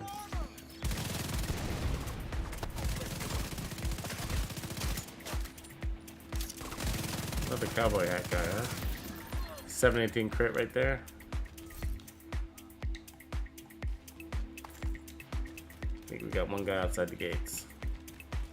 But yeah, Famas is really good. Remember, Famas used to be everybody's favorite. It used to be like the assault rifle, Dark Zone, everywhere. Yeah. Used to be everybody's favorite. And nothing changed, you know? Nothing changed. It can still be your favorite. There's just trends. There's just trends.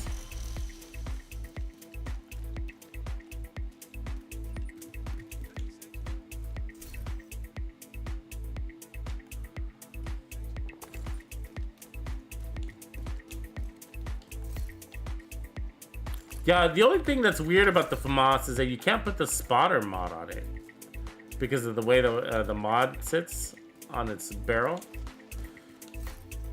It sits like above the rail, and so it won't run that, which is kind of weird.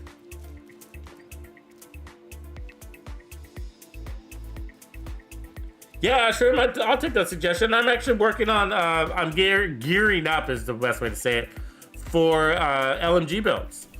So I'm with you. And so basically, you know, just because of stash reasons, I don't have a big inventory of LMG stuff. You know what I mean? Yeah, this is all live. Yeah, this is all live gameplay. So, you know, so I gotta like get all the LMGs. Basically, but what I'm gonna do is I'm not gonna try to create right off the bat like a DPS LMG. What I'm gonna try to do is create a suppression LMG series. You ever notice when you use an LMG in the game that there's like certain behavior, like the enemies act a certain way? What I mean is that like they get pressed in cover, and you see that word that says suppression over their head, and it happens a lot when you use LMGs. That's because the way they created the LMGs in this game, where they made them suppression weapons. And so, like a good example of that is, Hostiles guarding location nearby. like when you see the Iron Horse. Remember the Iron Horse raid? Like when after you clear the second boss, there's those two snipers. You know, you're kind of jogging over to the third boss, and there's a part where you're getting the key, and there's these two snipers that are up in this sort of watchtower control room, and you have to use some bullet kings to suppress them, so that your team can run through and, you know, fetch the key and all that junk. And that's basically one of the few situations in this game where you see the oh really? He's gonna throw that grenade right where I'm gonna jump, right? Yeah. And so what I would like to do is kind of get, and the Pestilence is a good example of that too, because see what the Pestilence does is that the reason why Pestilence is actually really nice is because it suppresses the enemies, right?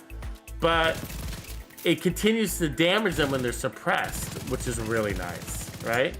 And so you take the guy that's not suppressed, you load him up with bullets, and then he gets suppressed, but he's still ticking away, and then when he dies, all of that damage is gonna go out to the next guy, the waterfall effect, right? And so that's what makes the Pestilence really unique. So that is what it is, you know.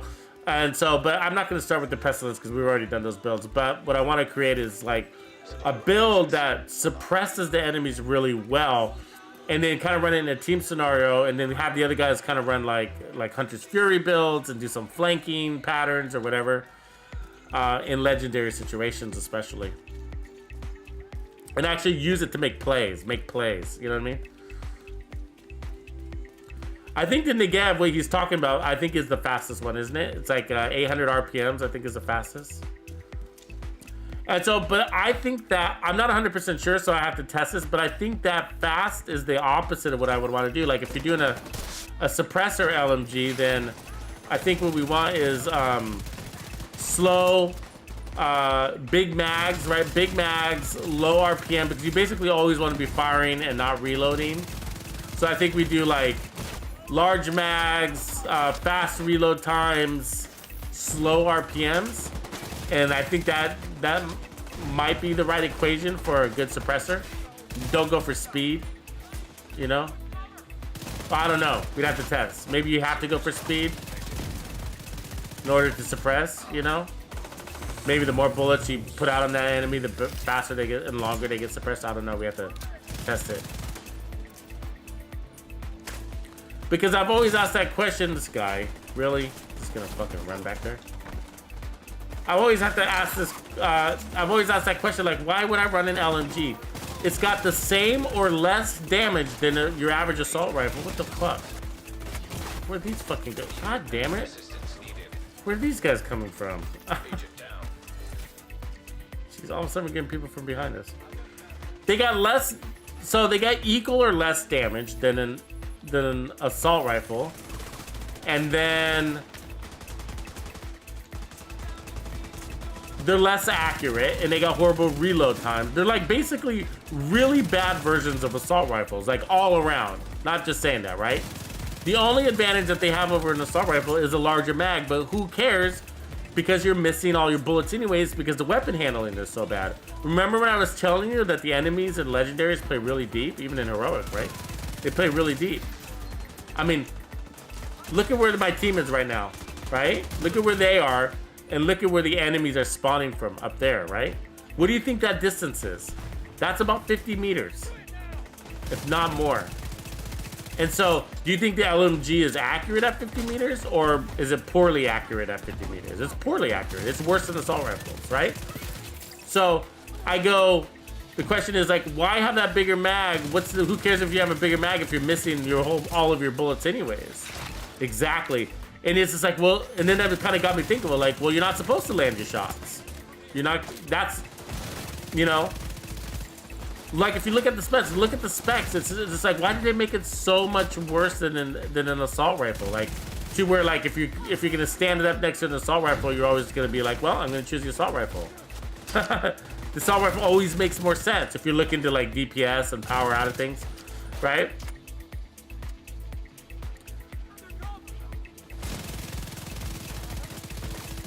And that's because it's not about landing your shots with LMGs, you know? It's about suppressing the enemies. It's just about continuously firing. You know what I mean? Great if you land your shots, but if you don't, it's not a problem. You need to keep that enemy suppressed. You need to keep it from shooting back at you, basically. It's a team support build.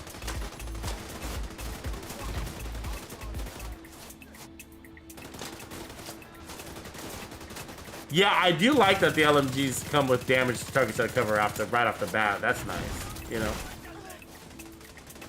But I think like, so that's kind of where my head's at, you know. That's what I'm thinking. Like, that's all like, you know, theory. Of course, you can run LMGs with crit chance and crit damage, but I don't think I'm gonna go that. I think I'm gonna do things like fast spec into like fast reloads, and I'm gonna spec into large magazines, you know, that kind of stuff. And then I think you kind of want like things like, and then on top of that, I think you want things that help you regenerate, because the longer you're firing, the more you're able to stay out of cover and fire, then the more beneficial the build, the more the build is working, basically. But if you're taking so much damage that you're kind of pinned, if you yourself are pinned down, then you're not pinning the enemies down. Does that make sense?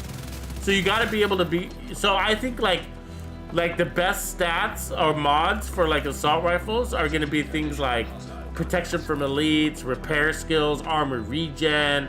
You know what I mean? Stuff like that, so that you can stay out of cover. You got to stay out of cover. And then I'm sure we'll create like the top tier damage LMGs, but it's sort of like, you can, but just go ahead and run the assault rifle. You know what I mean? Like, just, you're gonna like it more. Sort of speculating, of course. You have to. It's not that I haven't run LMGs, it's been a really long time. But I remember when I ran them, I was specking into damage too, and then I really liked the Negev, the high RPM ones. But yeah, I like everything high RPM. High RPM, everything. We're speed freak. If you're not first, you're last.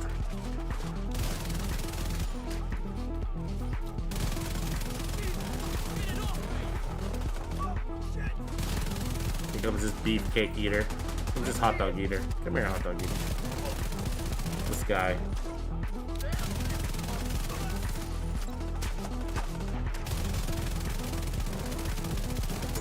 Let's build shreds. This is the high RPM one.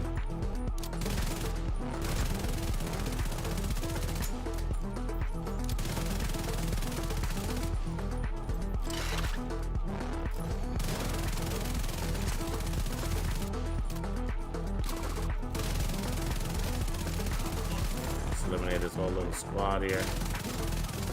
Done.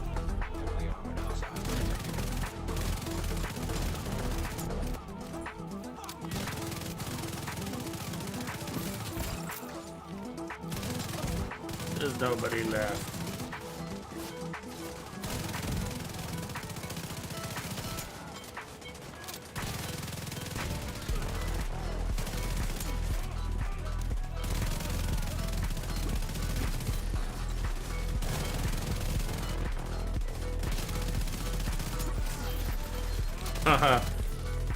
That was a, yeah. Oh, there's one little sucker left. They came under a firing squad right there, huh?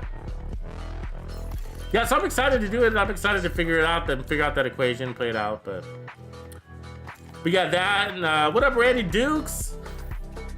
Ramen soup freak? Oh man, I'm with you there. I'm a ramen soup freak too, man. Yeah, the Bullet King is like a perfect example of like, I think the Bullet King, like for the concept I'm talking about, it's probably really ideal, right? No reloading. It's also really weak, and that's great. You know what I mean? We don't care about the damage. We just need to continuously firing without reloading. Suppress, suppress, suppress. But along with that, I think you need, you know, damage, protection. You need protection. You'll be able to stay out of cover and be able to take the pain.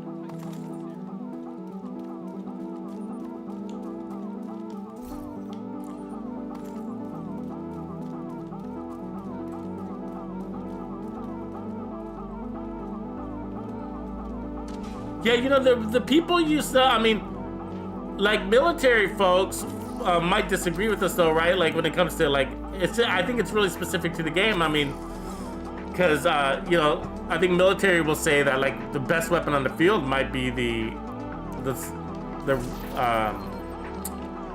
LMGs, you know, for killing. I don't know. I've heard that before though.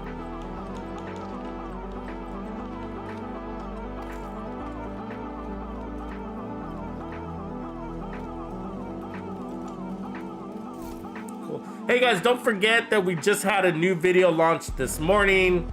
It was the Surgical Super 90. It's such a blast, that shotgun build. You gotta give that a whirl. Really unique way to run this Super 90 shotgun. If you love the shotgun builds, but even if you haven't mastered shotgun builds, because they're really close and personal, and then, you know, a lot of shotguns have horrible reloads and, you know, horrible weapon handling. This like cures all of that. Right, so even if you're not a shotgun person, this would probably be your shotgun build. So give that a try.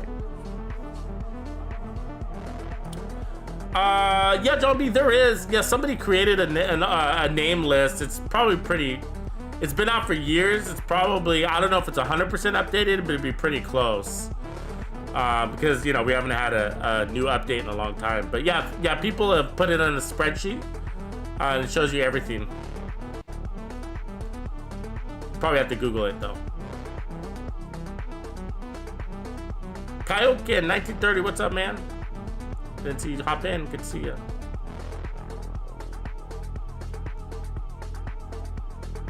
So this is the last build I just ran, and probably favorite of the set. So this is a variation of this is the same weapon that the Railsplitter's on, but it's got max rate of fire and measure. This was used basically in the fastest assault rifle build in the game, so I didn't tailor it, so we probably need to adjust the crit chance up.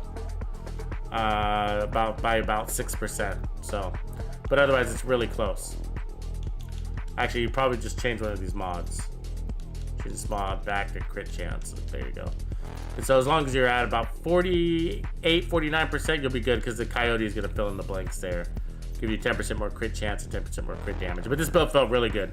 This build felt really good.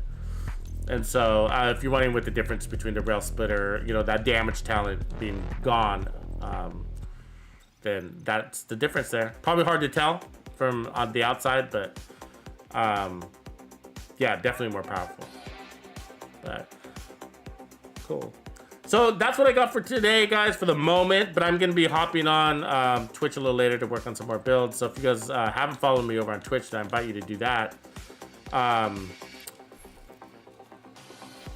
Do some more experiments. And then hopefully, if the map plays out okay, then hopefully we can do more Ranger assault rifles tomorrow. I'm really, because we need to finish up that project. And then I'm working on the next classified build, so stay tuned for that. That will be probably Monday or Tuesday when I release it.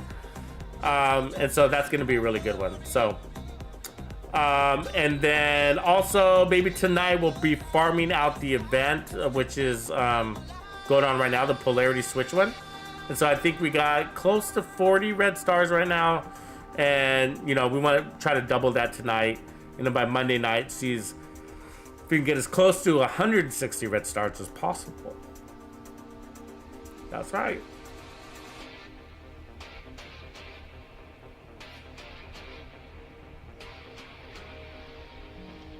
Three pieces walker. Yeah, I like that. That sounds good. I like walker builds. I like the walker setups. 3-piece walker. I just wish it didn't have like weapon damage on it. You know what I mean? I wish that first stat wasn't weapon damage. I wish it was something else. I don't know. Not that it's the worst thing. Weapon damage is okay. But what if it was like Grupo? I mean, what if it was like crit hit damage, damage to armor, and then damage to health? Wouldn't that be badass? But cool. Rock on, guys. I appreciate it. Oh, by the way, the Railsplitter. Yes, you can buy it right now. DZ South if you need it, right? DZ South. Otherwise, just continue to farm the named item caches by playing the polarity event, and you can pray to the RNGs to say he gives it to you. All right, later, guys. I will catch you in a little bit. Tuxedo out.